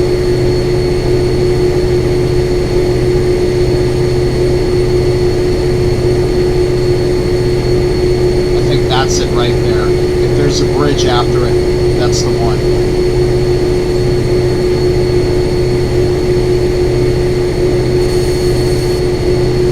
Yes, give me all the power you can right now.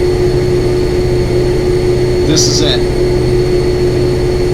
Do or die time.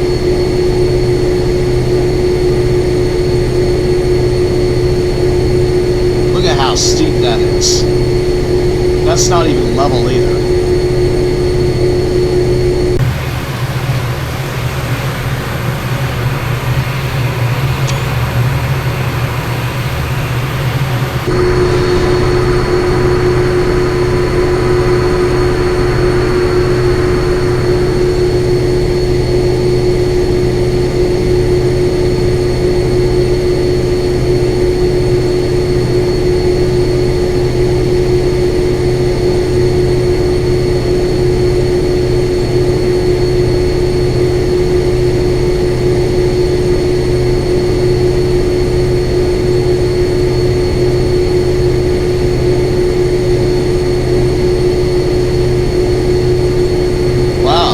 This one better than the GP38-2. Alright guys, we're making it over. The whole train, every single car should be able to make it over.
That's what I wanted to see. We're gonna make it.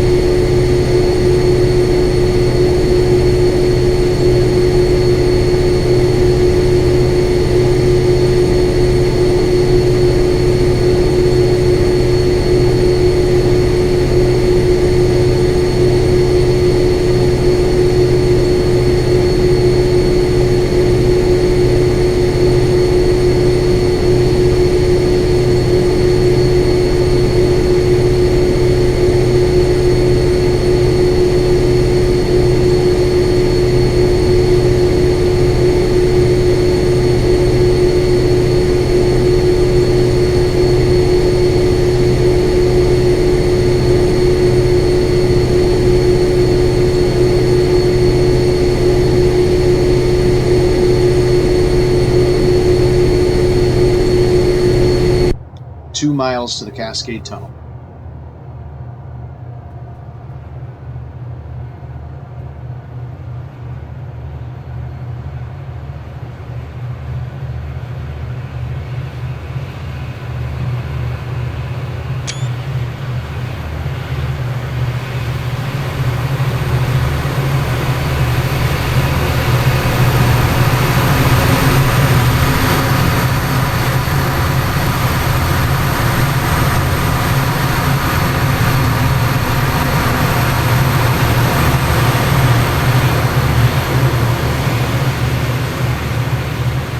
And you can kind of see right there, we're cresting that scary hill that's been going on since Skycomish.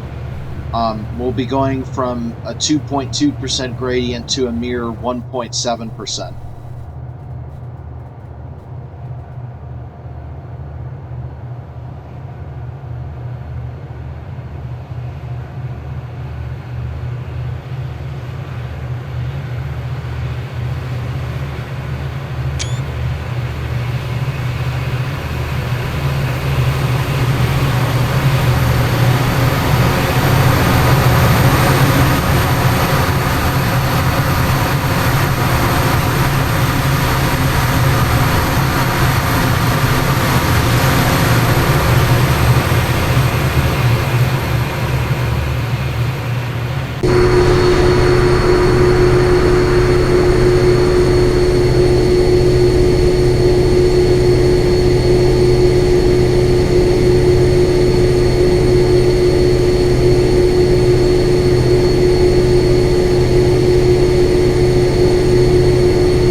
To the tunnel.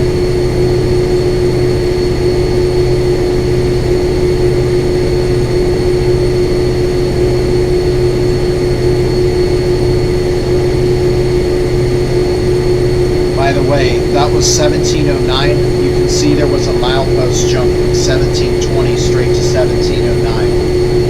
There was 11 miles cut out when the tunnel was built. And the tunnel was built to eliminate 7 switchbacks.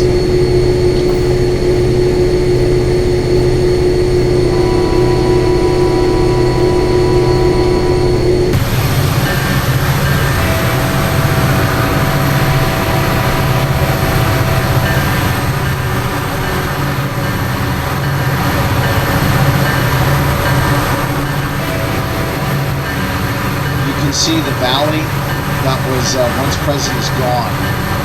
The land has caught up with us. And this right here is the Ty River. What was originally the Snohomish.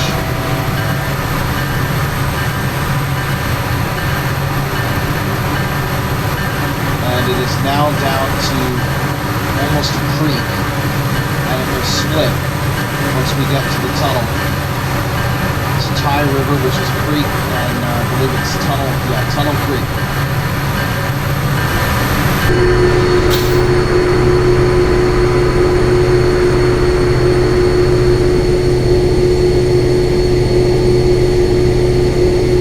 That blinking white light is signaling the beginning of the Cascade Tunnel, 8 miles.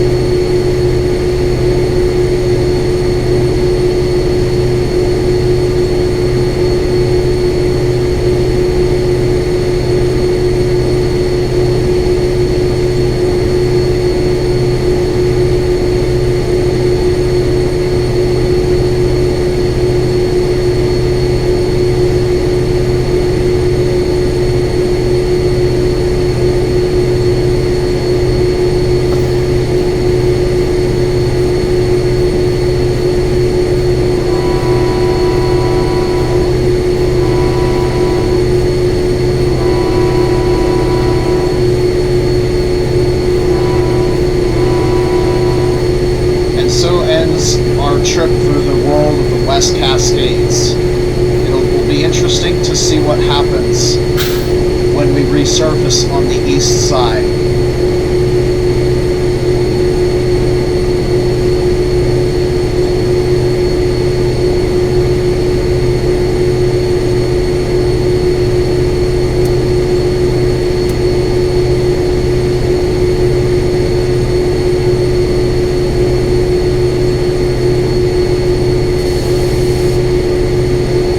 Tunnel.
Of these locker boxes spaced non-linearly through the tunnel.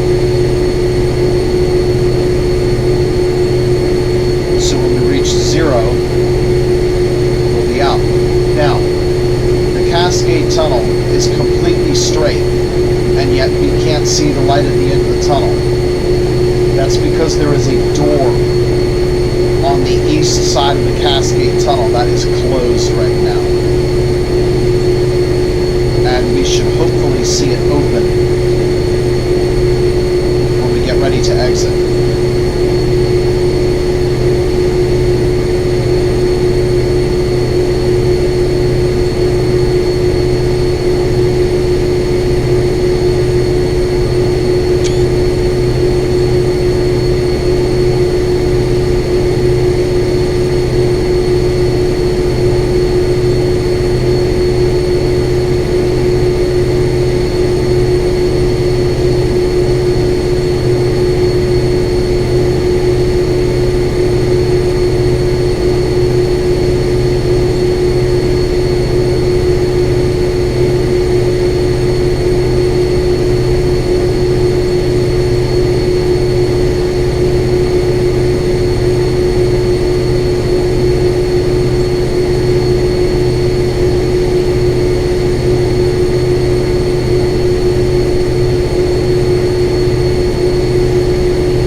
Right about now, we're passing from King County to Chelan County.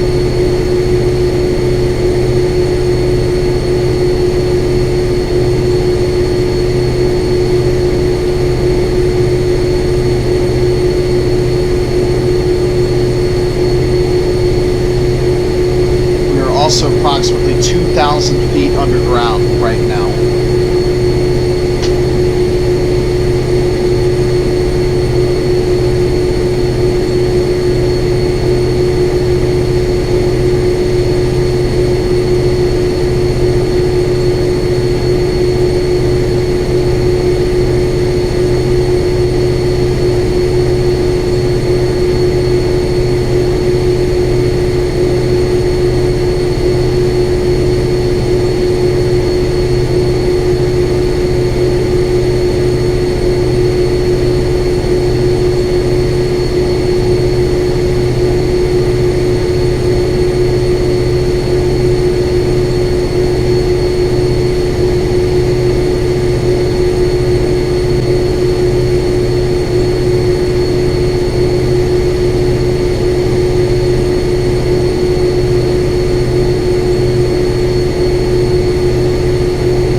wasn't working, I'd be very concerned and stop the train and shut it down, because being in notch 8, we are pumping the tunnel full of diesel fumes.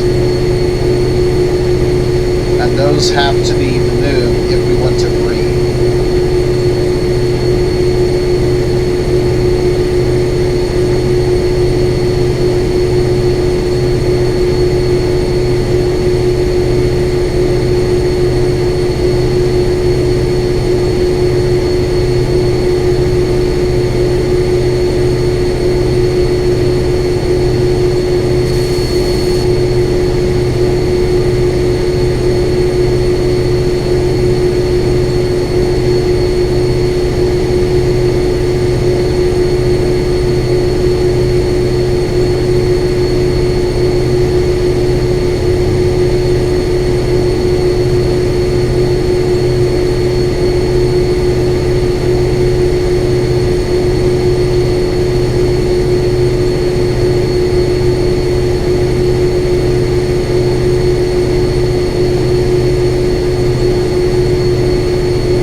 Alright, big mystery behind that door. What's the weather going to be like?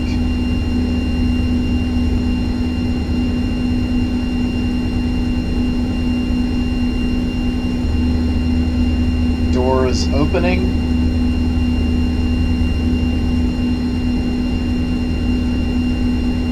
And that's the summit right there.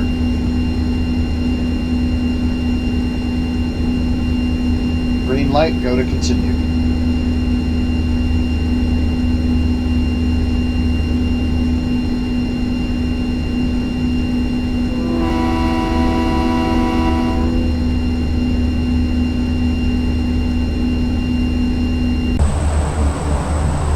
Beautiful. Folks, that is the rain shadow effect at its finest.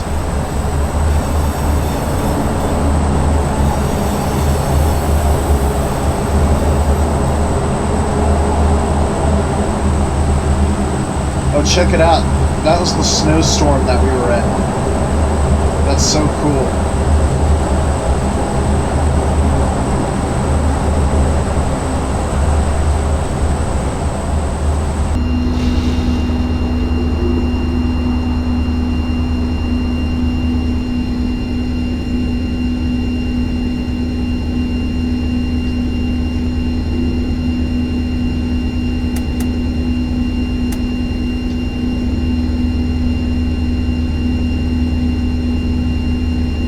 So now I need to be really careful because we're slowly bringing our train over the summit there. That's how much of it we have going over so far. And this is probably going to be very scary because we're going to go down a 2% grade.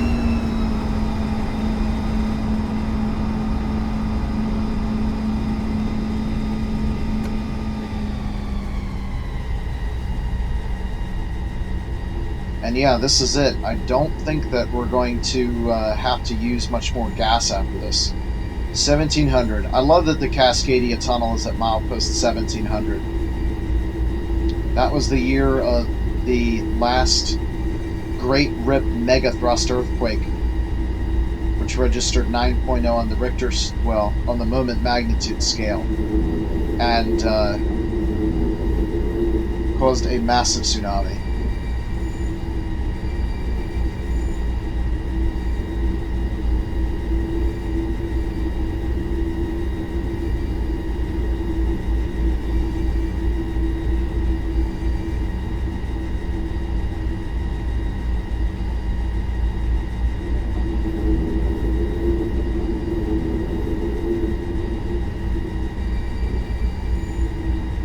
Cool. We're hearing all the noises that were masked earlier due to the high engine sounds.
Beautiful.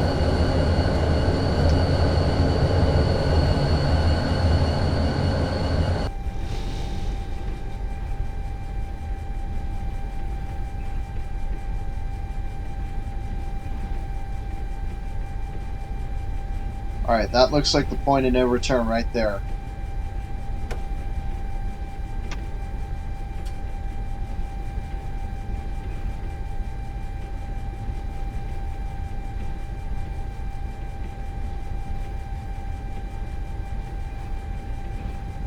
Dynamic brake time.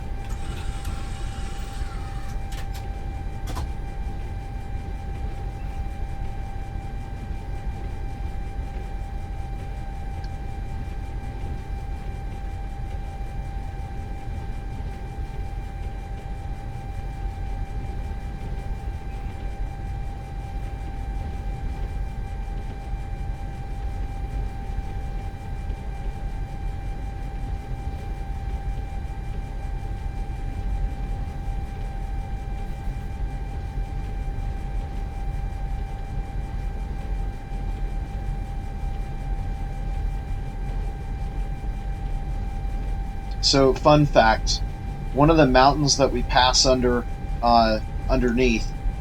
on the Cascade Tunnel is called Well Digger's Ass. I'm not cursing. I'm reading a name off of a registered name off of the map. And I thought that the mountain in my area, Big Butt Mountain, was crazy. And there's a hiking trail on it.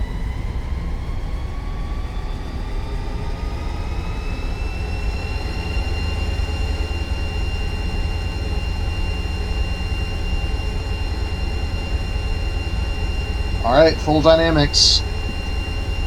Going for the air brakes next.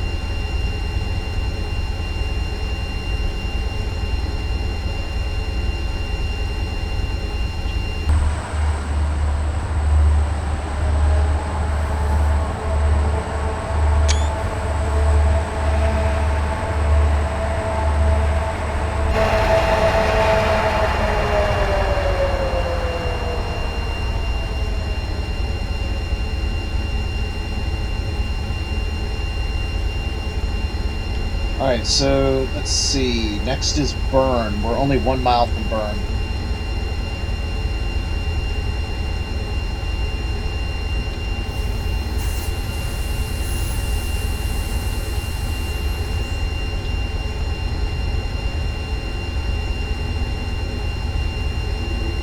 Let's see what the speed wants to do. Alright, we're coming down.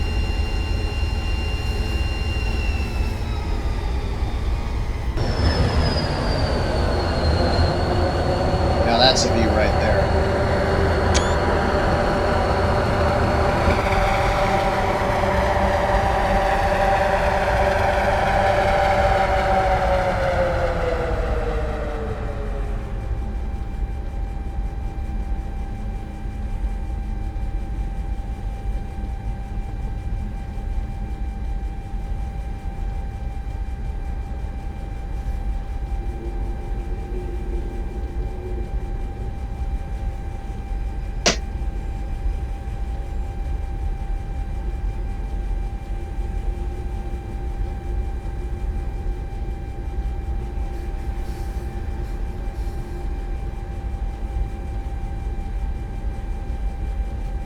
Good, that's what I was hoping. We're accelerating again. When I tried this Marias Pass last time, I found that the brakes were so much they would stop the train, and the dynamics were not powerful enough to prevent a runaway. So it was like, apply the air brakes, release the dynamics, release the air brakes, apply the dynamics, and release the dynamics, apply the air brakes, and keep going over and over and over and over and over again. Alright, I think we're good for a couple minutes. I'm going to deactivate dynamic braking for a little bit.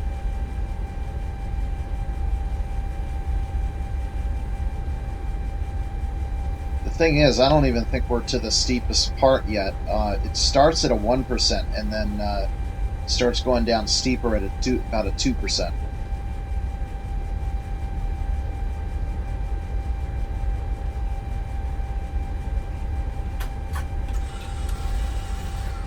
Actually, wow, we're up to 24. So we must have just hit the 2%. Gonna get on that quick. See, the thing is, we've got air brakes, which means if air brakes and dynamic brakes can't hold us, then we're starting to get in trouble, because that's when we have to do doing graduated lap reductions, which is dangerous if you have to continually apply and release the air brakes. Okay, we're slowing down again. Looks like about Dynamics 2 is going to be the sweet spot.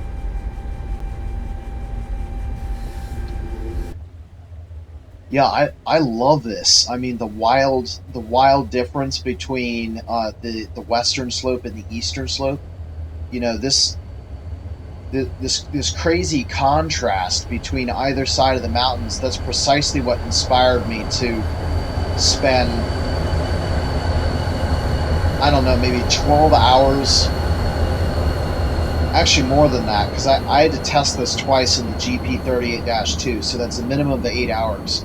So probably between 16 and 20 hours is the amount of work that it took to put this weather together. But oh my gosh, I think it is so worth it.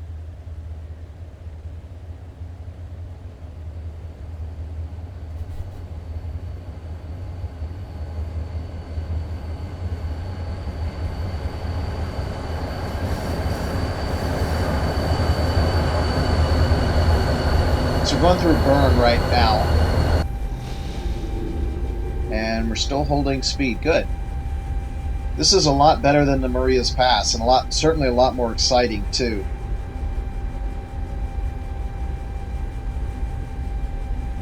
You know, the problem with Marias Pass is, you know, we would go across the plains up of 1.5% and do the speed we're doing now, and out on the open plains, oh my gosh, this feels so slow. But going up a mountain, 20 feels fast, so that's nice. And we're holding speed going down the mountain, this seems to be the favorite slope for, or the favorite gradient for going down the slope. So we'll either probably just be idle coasting or exactly in this configuration until we get down to level.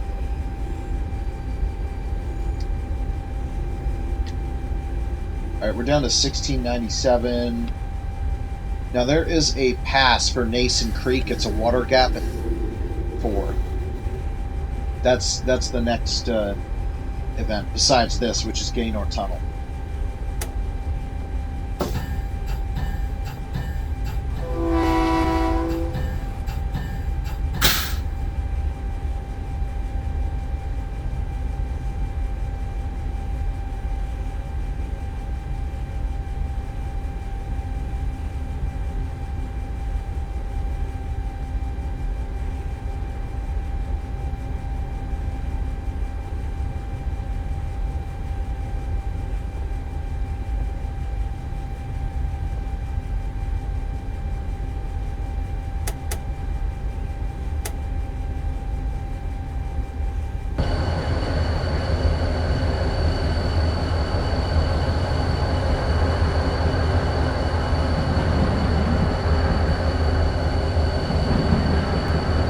This is probably Nason Creek here. Yes, it is.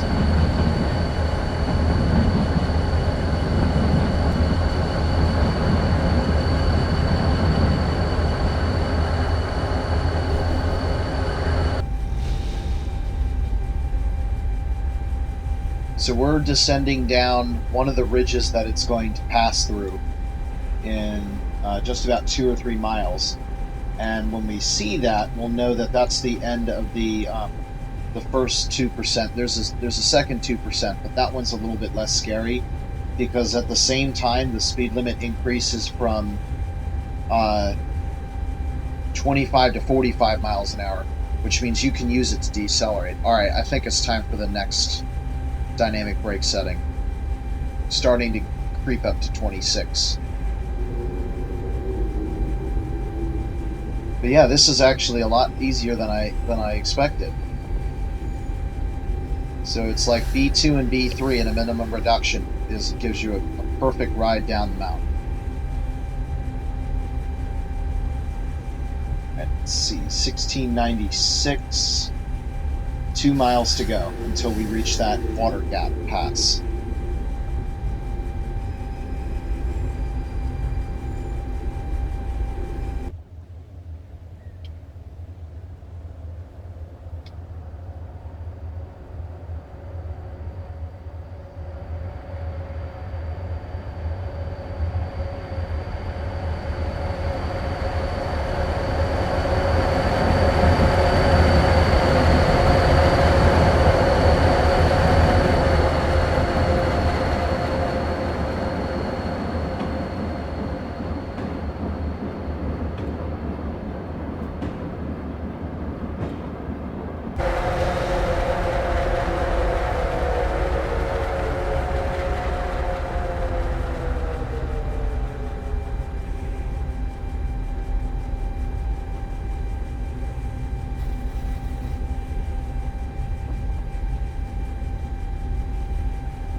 Alright, there's 24.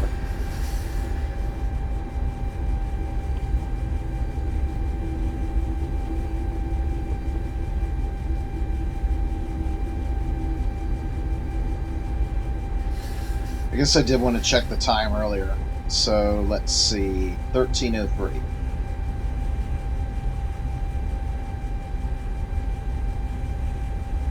So let's see, it took, we left at 10, so it's been about 3 hours.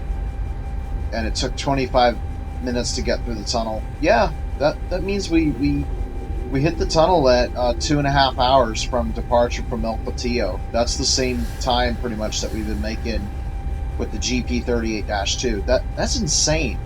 So 2 GP38-2s can carry 21 cars, but 3 F45s can carry 100 cars. That's insane. 1 mile to go. Then we should, at that point, I guess what we... I guess the first thing we'll want to do is release the dynamics. And then when we start really slowing down, we'll have to go full dynamics again. And then we'll release the air brakes.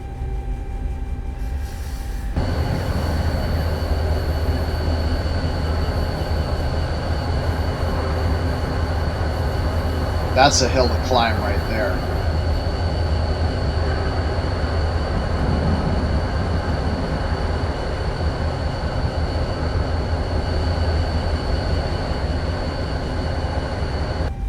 You can kind of see this pass forming up here. It's pretty much just around to the left. And I think that right there is the first of the shallowing gradients.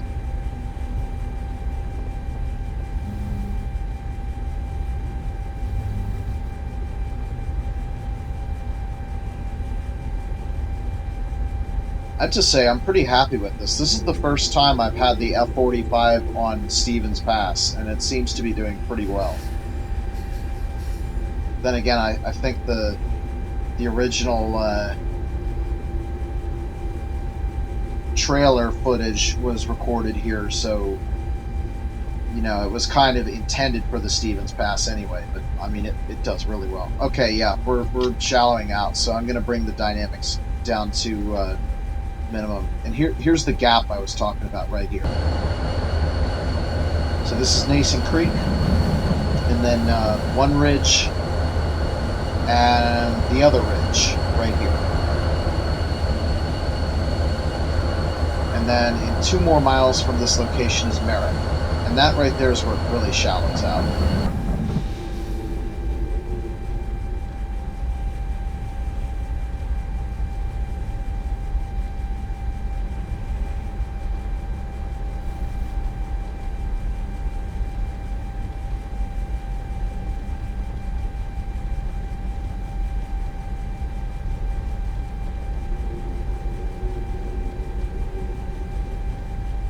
Okay, let's try... Well, first let's get the milepost. 94... Yeah. Okay. Yep, next is Merritt at 1692, and we will go ahead and release the brakes, and we'll go full dynamics at this time.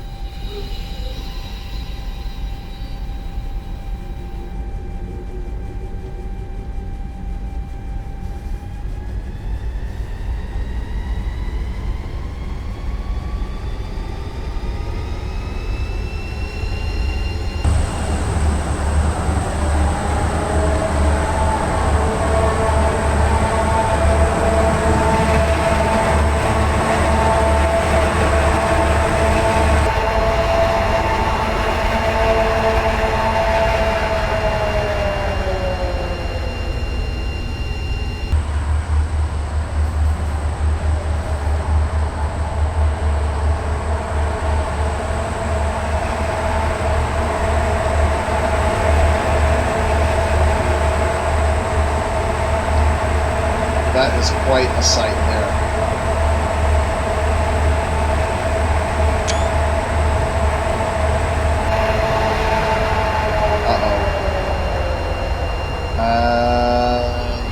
Yeah, it does not look like the dynamics are keeping up. We're going to have to go minimum again. And we'll bring the dynamics back. See, right there, you can see the gradient shallowing out again.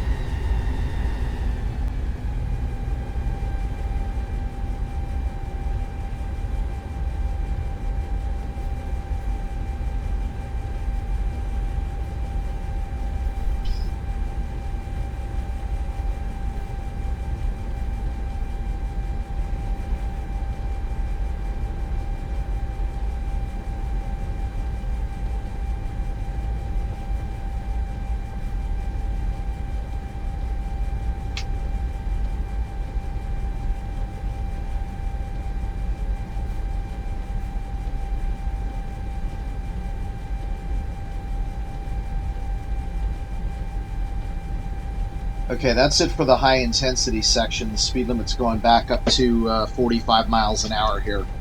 We're coming into Merritt.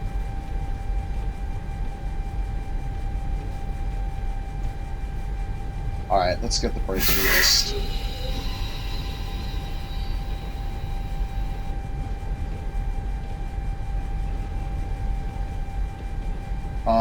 So I presume next we're going to see 1693, the milepost, and then, yeah, it's 1 mile after that. So we need to see 1692 before we can allow our speed to get up to 45.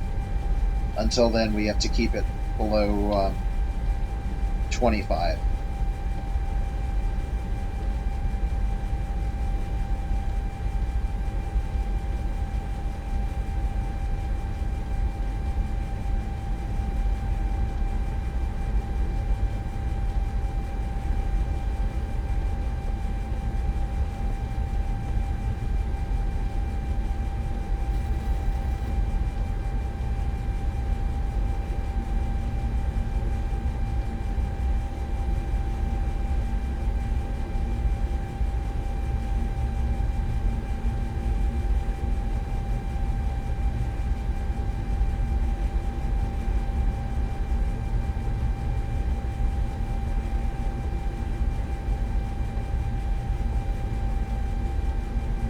Alright, looks like we have the train now on dynamics.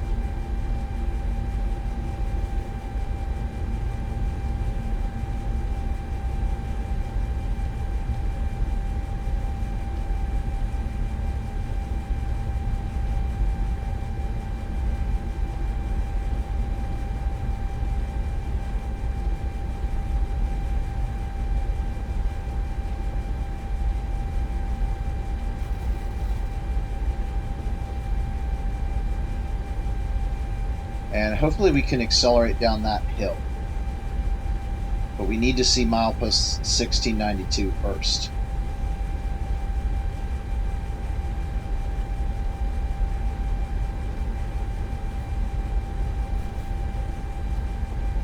Been a long time since we used the horn. At least at a crossing.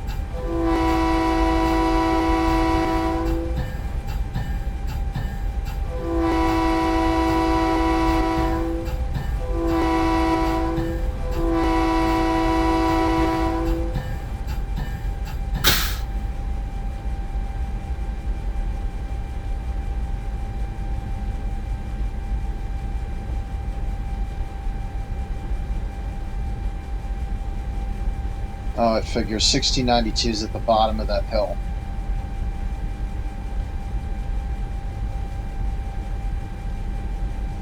Actually, at this point, I don't think we're going to accelerate 5 miles an hour in that time. We should be good now.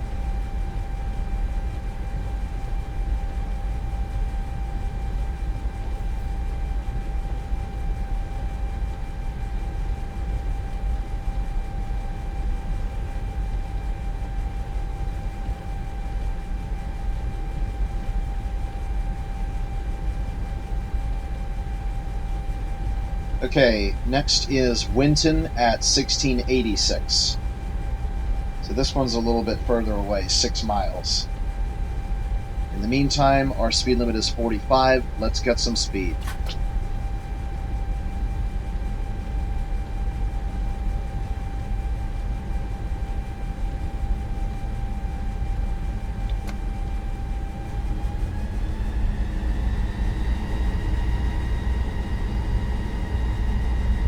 And I like to be economical about it. I mean, we are going to go downhill pretty steeply in a couple miles. So, I don't want to go full blast, but I might do notch 3 just to, you know, so that there's a steady pull to go faster and faster.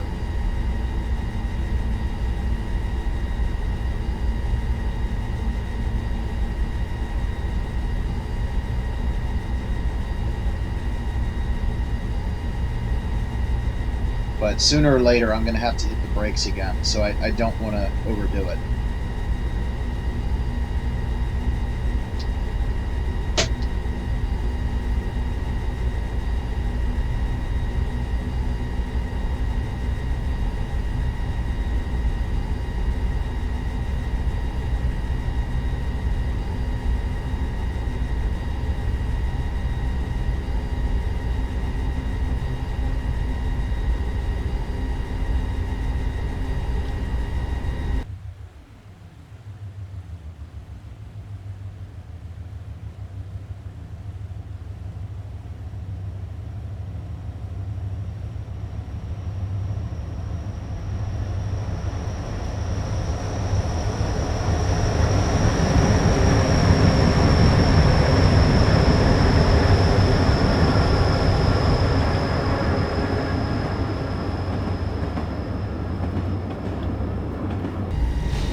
Five miles to Winton.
Miles now to Winton.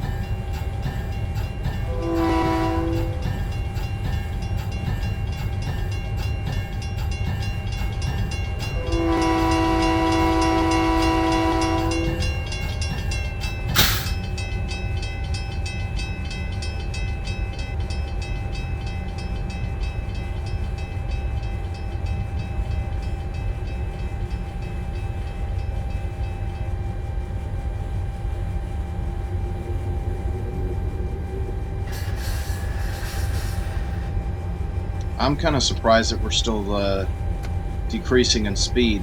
Looks like we just went down a hill.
Alright, now we're accelerating again. This is probably the hill that's going to take us all the way up to 45.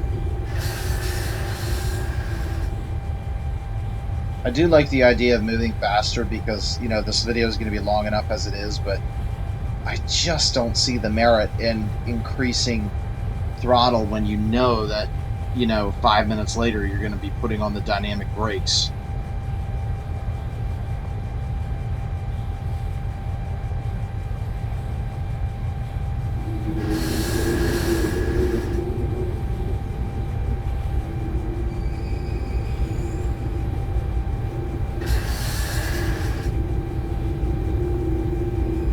We're getting close. We're up to 42, 43. All right, I'm putting dynamics on.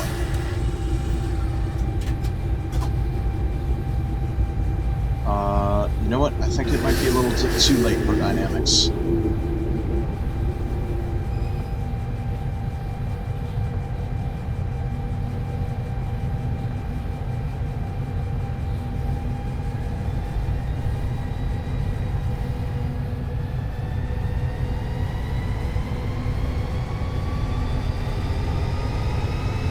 Yep.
Okay, next up is Leavenworth, and that's in 6 more miles at milepost 1672.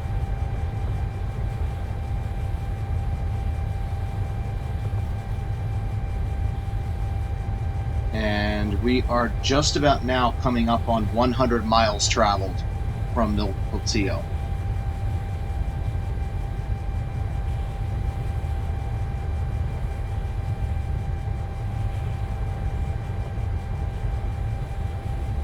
And I believe this is the part where, yes, we're going to head down towards Chumstick, and we'll be following the Wenatchee River backwards. The interesting thing is, a lot of times most railroads will tend to follow the stream, and so the stream goes uphill, you go uphill with it. Well, in this example, we'll actually be going opposite. The stream will be low and climbing up. We'll be high and climbing down to the stream. We'll meet in the middle, and then after we pass the stream and hit the bottom of the valley, we're going underground. I think this is the Chumstick Tunnel.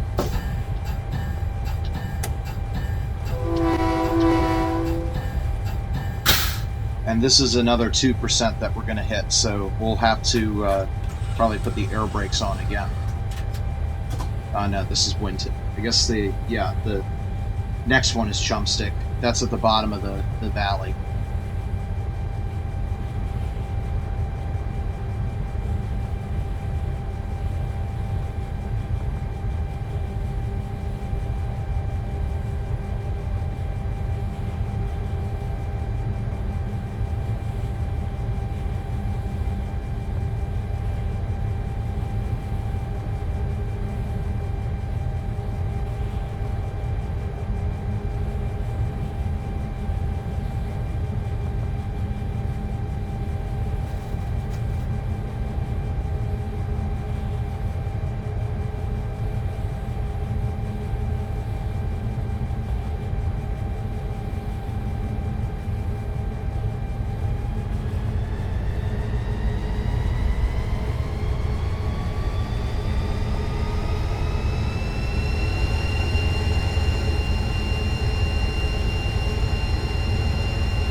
Okay, this is the start of the really weird section, so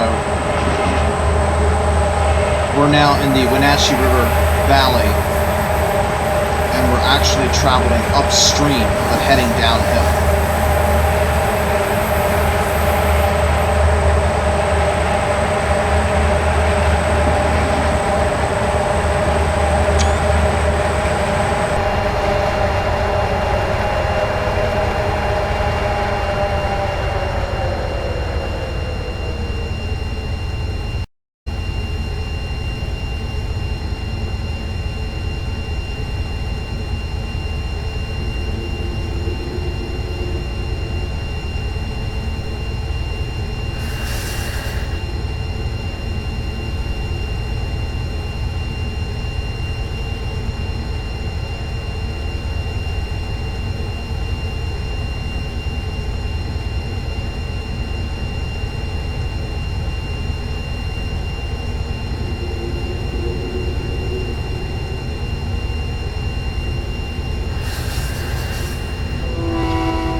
Alright, we're going air brakes again.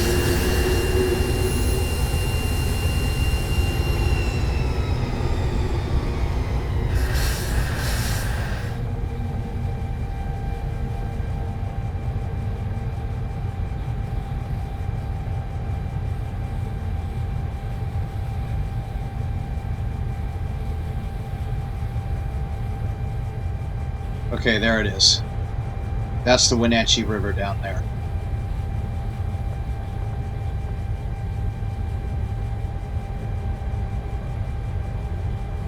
And yeah, weirdly enough, we're going upstream and downhill at the same time.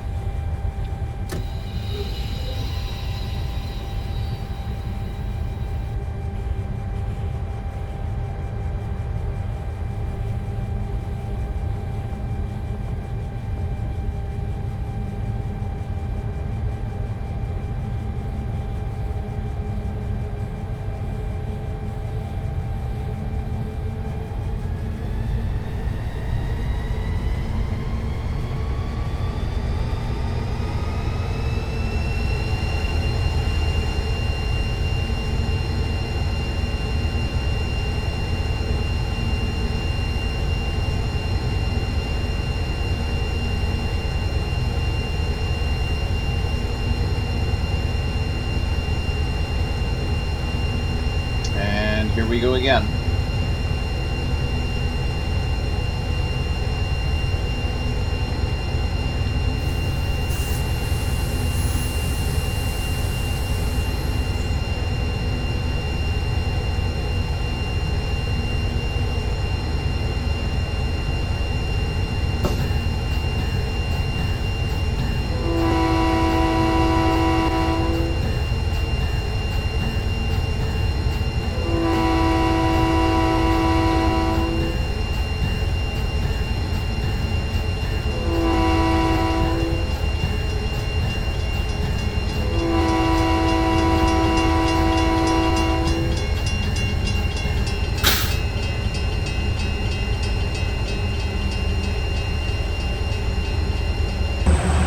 crossing the Wenatchee River.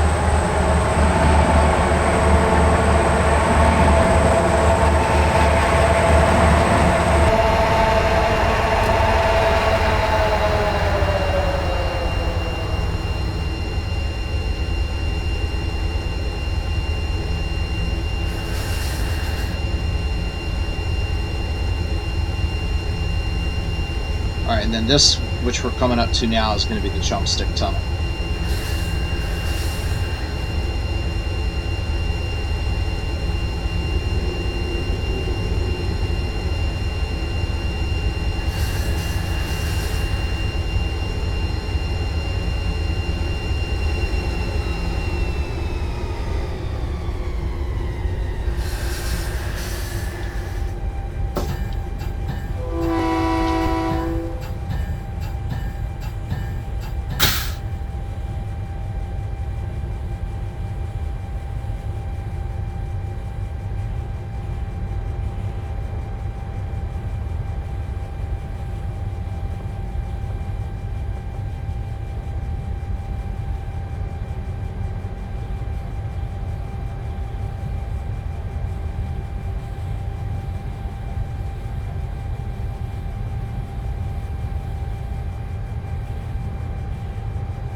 Seven miles from Leavenworth.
Alright, the last time we should have to use more than just the dynamics to control the train speed should be coming up very, very soon.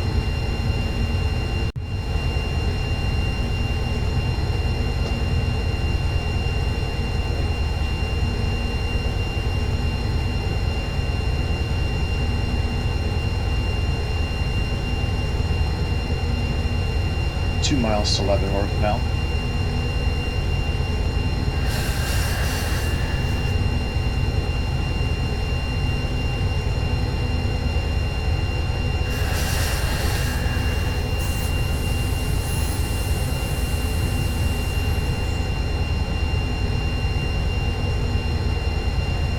Alright, there's the bottom of the hill. Just looking for that.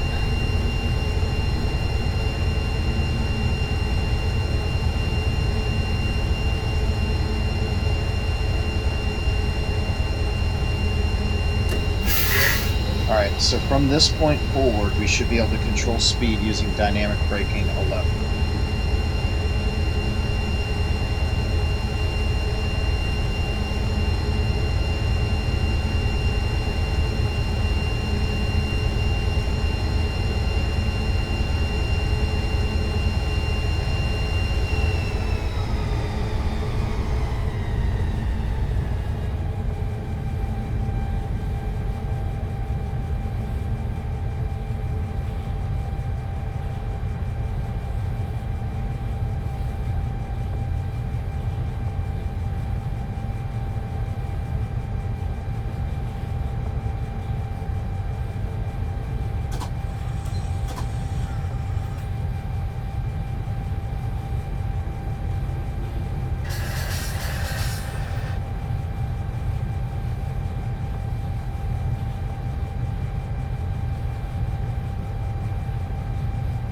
And it's in Leavenworth that we exit the Cascades and begin to enter the semi-arid eastern Washington.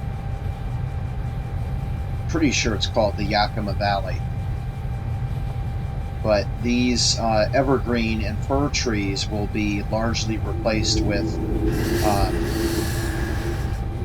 deciduous trees, kind of like the ones that you see right in front of you. This is kind of the transition right here, as well as apple orchards.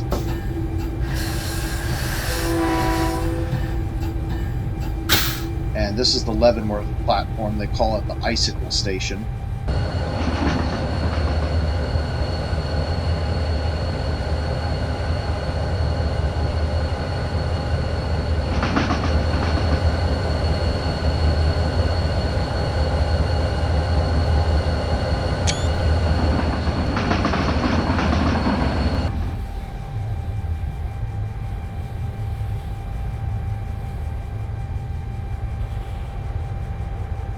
Okay, next town is Dryden at milepost 1665.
Looks like a light sprinkle is starting. Clouds are probably raining themselves out.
there is an apple orchard.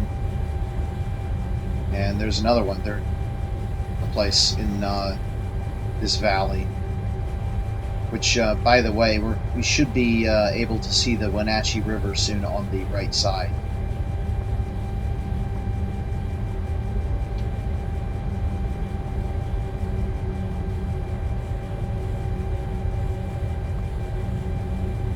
And there it is, but this time we're going downhill and downstream, as opposed to downhill and upstream.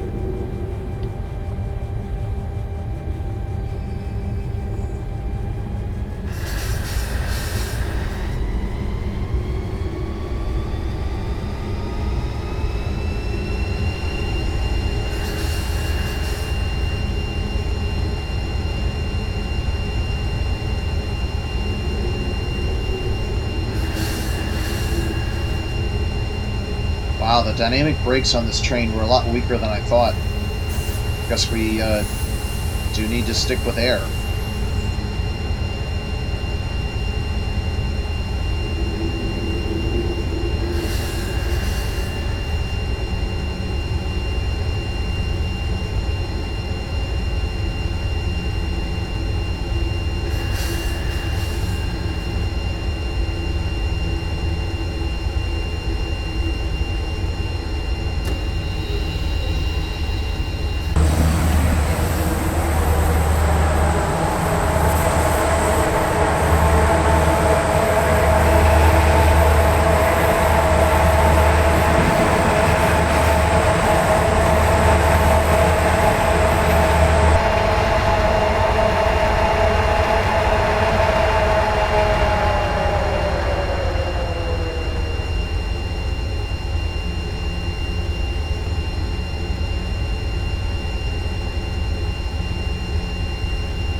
to Dryden now.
Okay, next is Kashmir at milepost 1661.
Gonna have that milepost off by 1.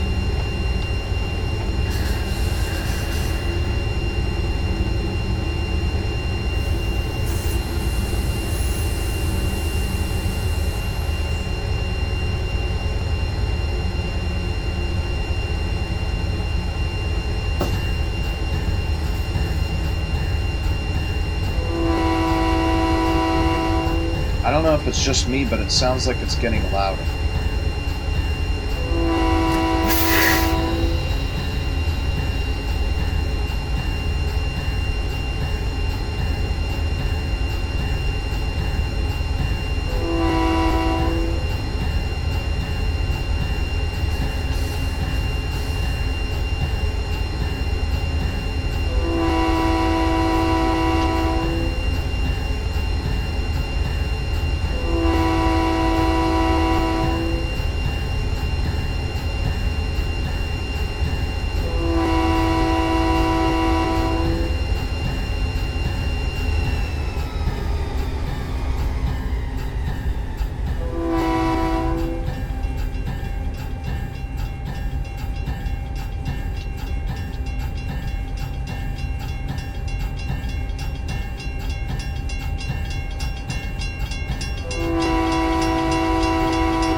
2 miles to Kashmir.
I always think that this kind of bridge design of this, rounded off square reminds me a lot of the Jones Falls Conduit in Baltimore.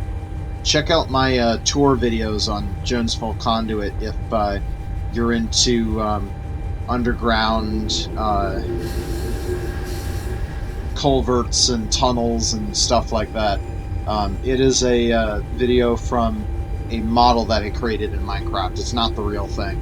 I don't have enough guts to go into the real thing. So I took all the engineering schematics and made a model of it, which is what a nerd would do.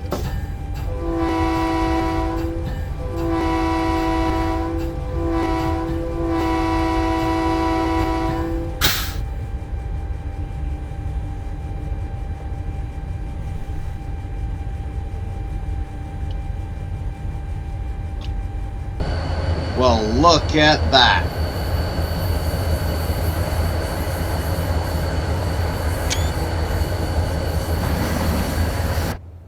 Well, I will consider that a complete success. The scenario works as intended.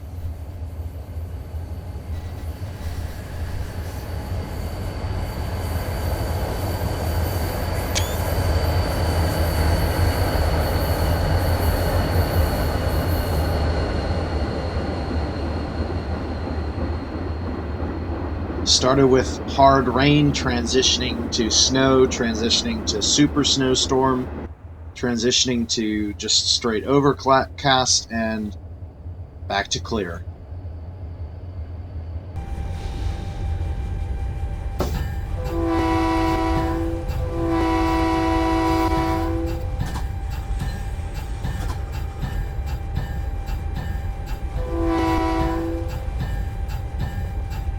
So it's not just the engine sounds that are making those weird noises, it's the horn too.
Now, very soon, the speed limit should go back up to 45.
That must be quite a fun road to drive up.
Well, folks, that is the complete rain shadow effect.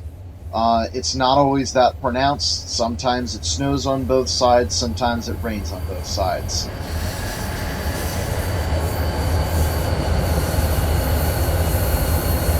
But that's as good as it gets.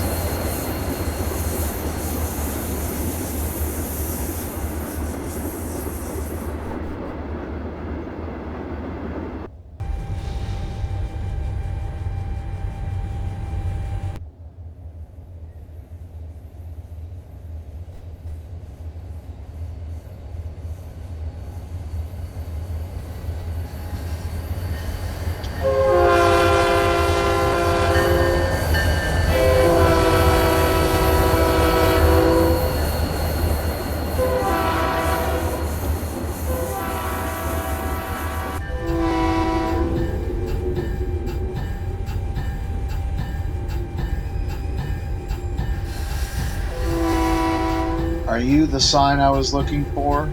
Yes, you are. Back to 45.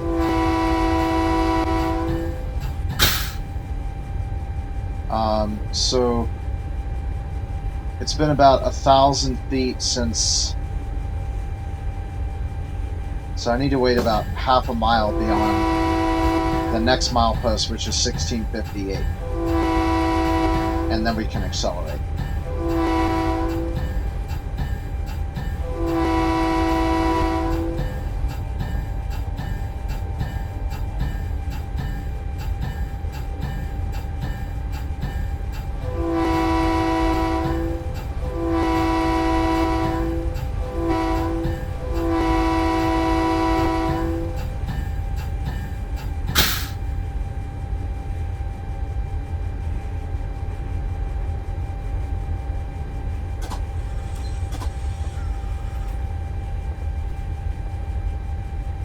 So the next town is at milepost 1657. That's Monitor.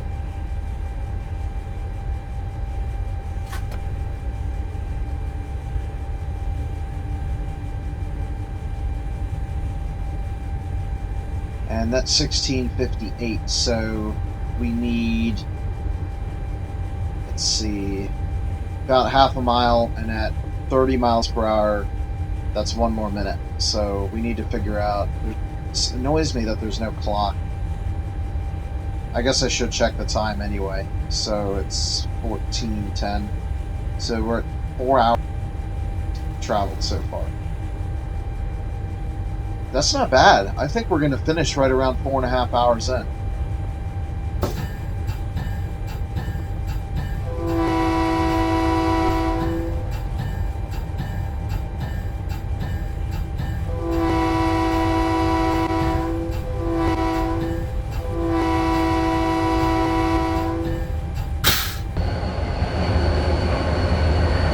I guess we're there now. Alright, we should be clear to accelerate now.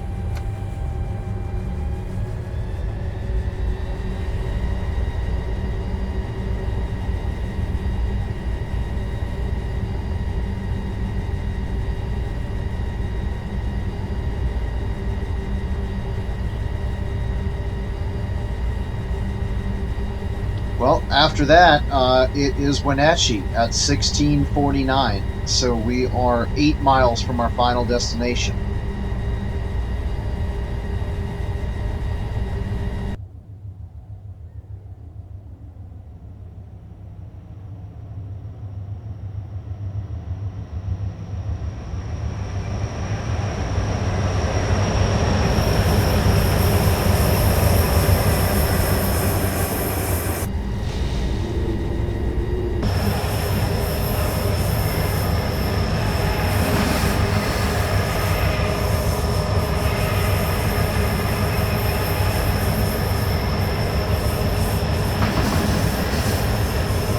Wenatchee River again. We are very close to its confluence with the Columbia.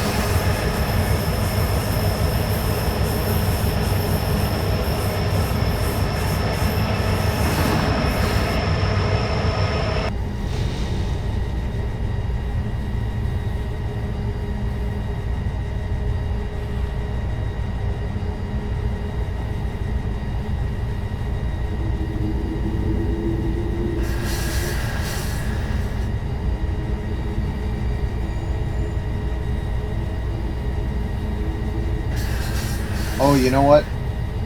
I gotta set those switches.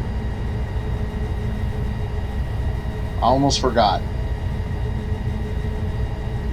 Let's see, this guy, and then let's see, we need these guys here. That will take us into the classification yard, and we want yard track number 4, so that's going to be this guy. So we want that switch there.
Six miles to go.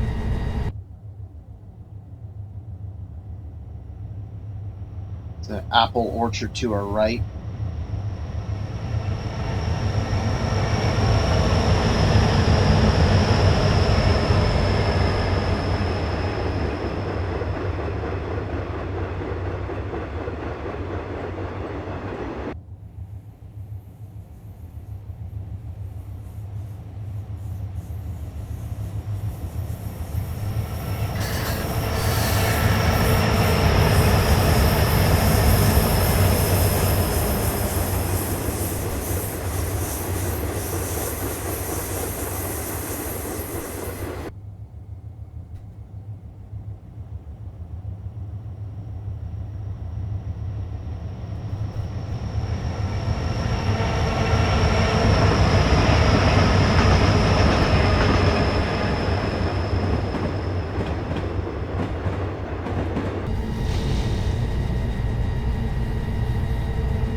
Alright, we're coming into Wenatchee now. That is the Columbia River, and you can see the Wenatchee River feeding right into it there.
Here's the Wenatchee Amtrak station.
So the previous green signal probably should have been restricting, because the turn coming up here is about 15 miles per hour.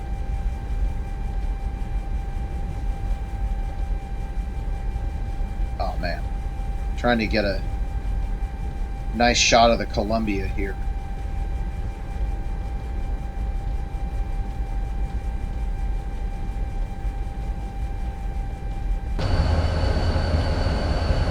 There we go.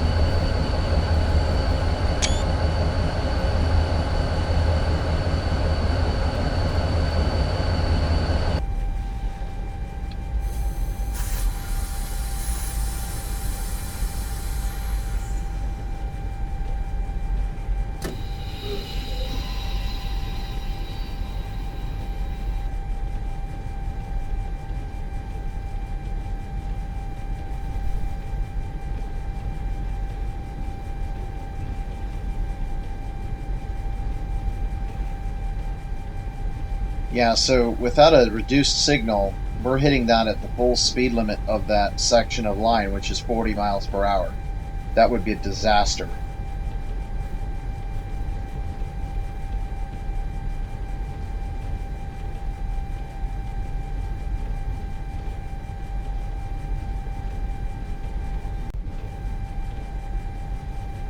And luckily, this trio of ports won't have to exert themselves really anymore. I think at this point we're looking at idle to notch 1 from here on into the yard.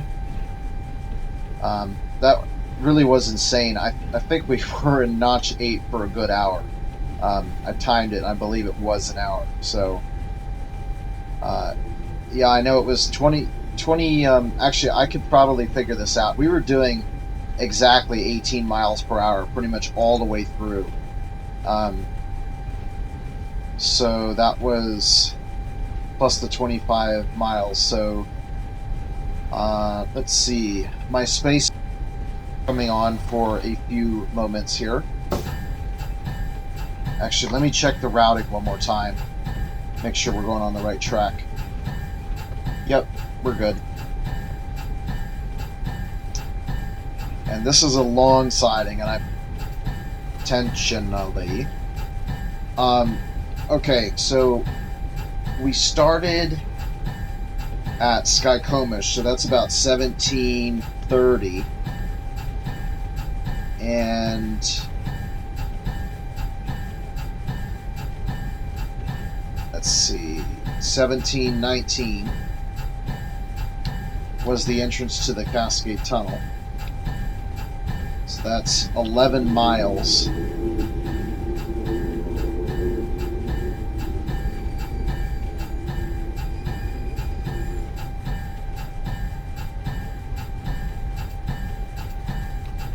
At 18 miles an hour. So that's going to take 36 minutes. And then the Cascade Tunnel was 25 minutes. So if I add them up together, yep, 61 minutes. So that checks out.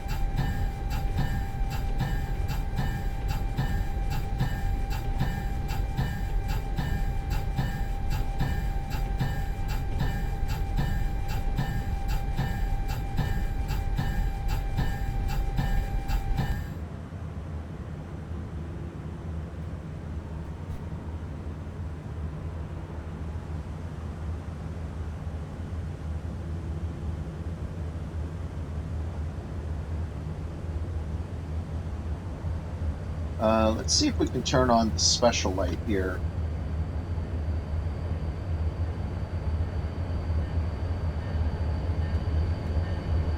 I thought there was a button for the Mars light.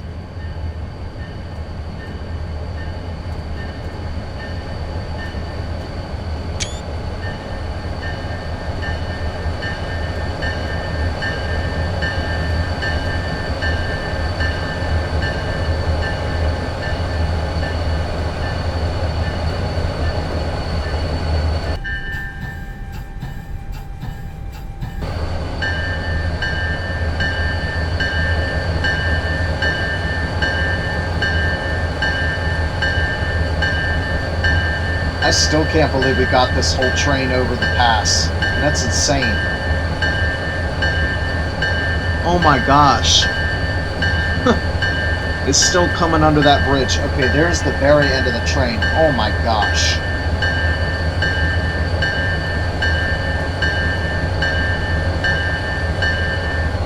That's nuts. So using only these 3 engines, we were able to get all of this over the Cascade Mountains. That's insane. Mind you, in a snowstorm. I'm wondering if the whole train's going to fit on. I don't think it is. We're actually running out of track. Well, this is the longest yard track. The outer 2 tracks are, well, I guess they are arrival and got to be a bypass.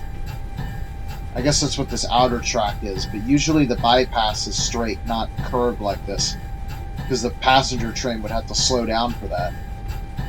And not only that, but the yard maintenance facilities and everything else are going to be over in this area, which means you have to cross them. So, not a good yeah, it's not going to fit, not even close. I'll note that for the future. We'll want to put it on arriving and departure track 1 or 2. Those are the only guys that are going to fit it. This is the end of the track here, so we're going to have to stop it. Alright, 4 hours, 30 minutes exactly. Let's bring it to a stop.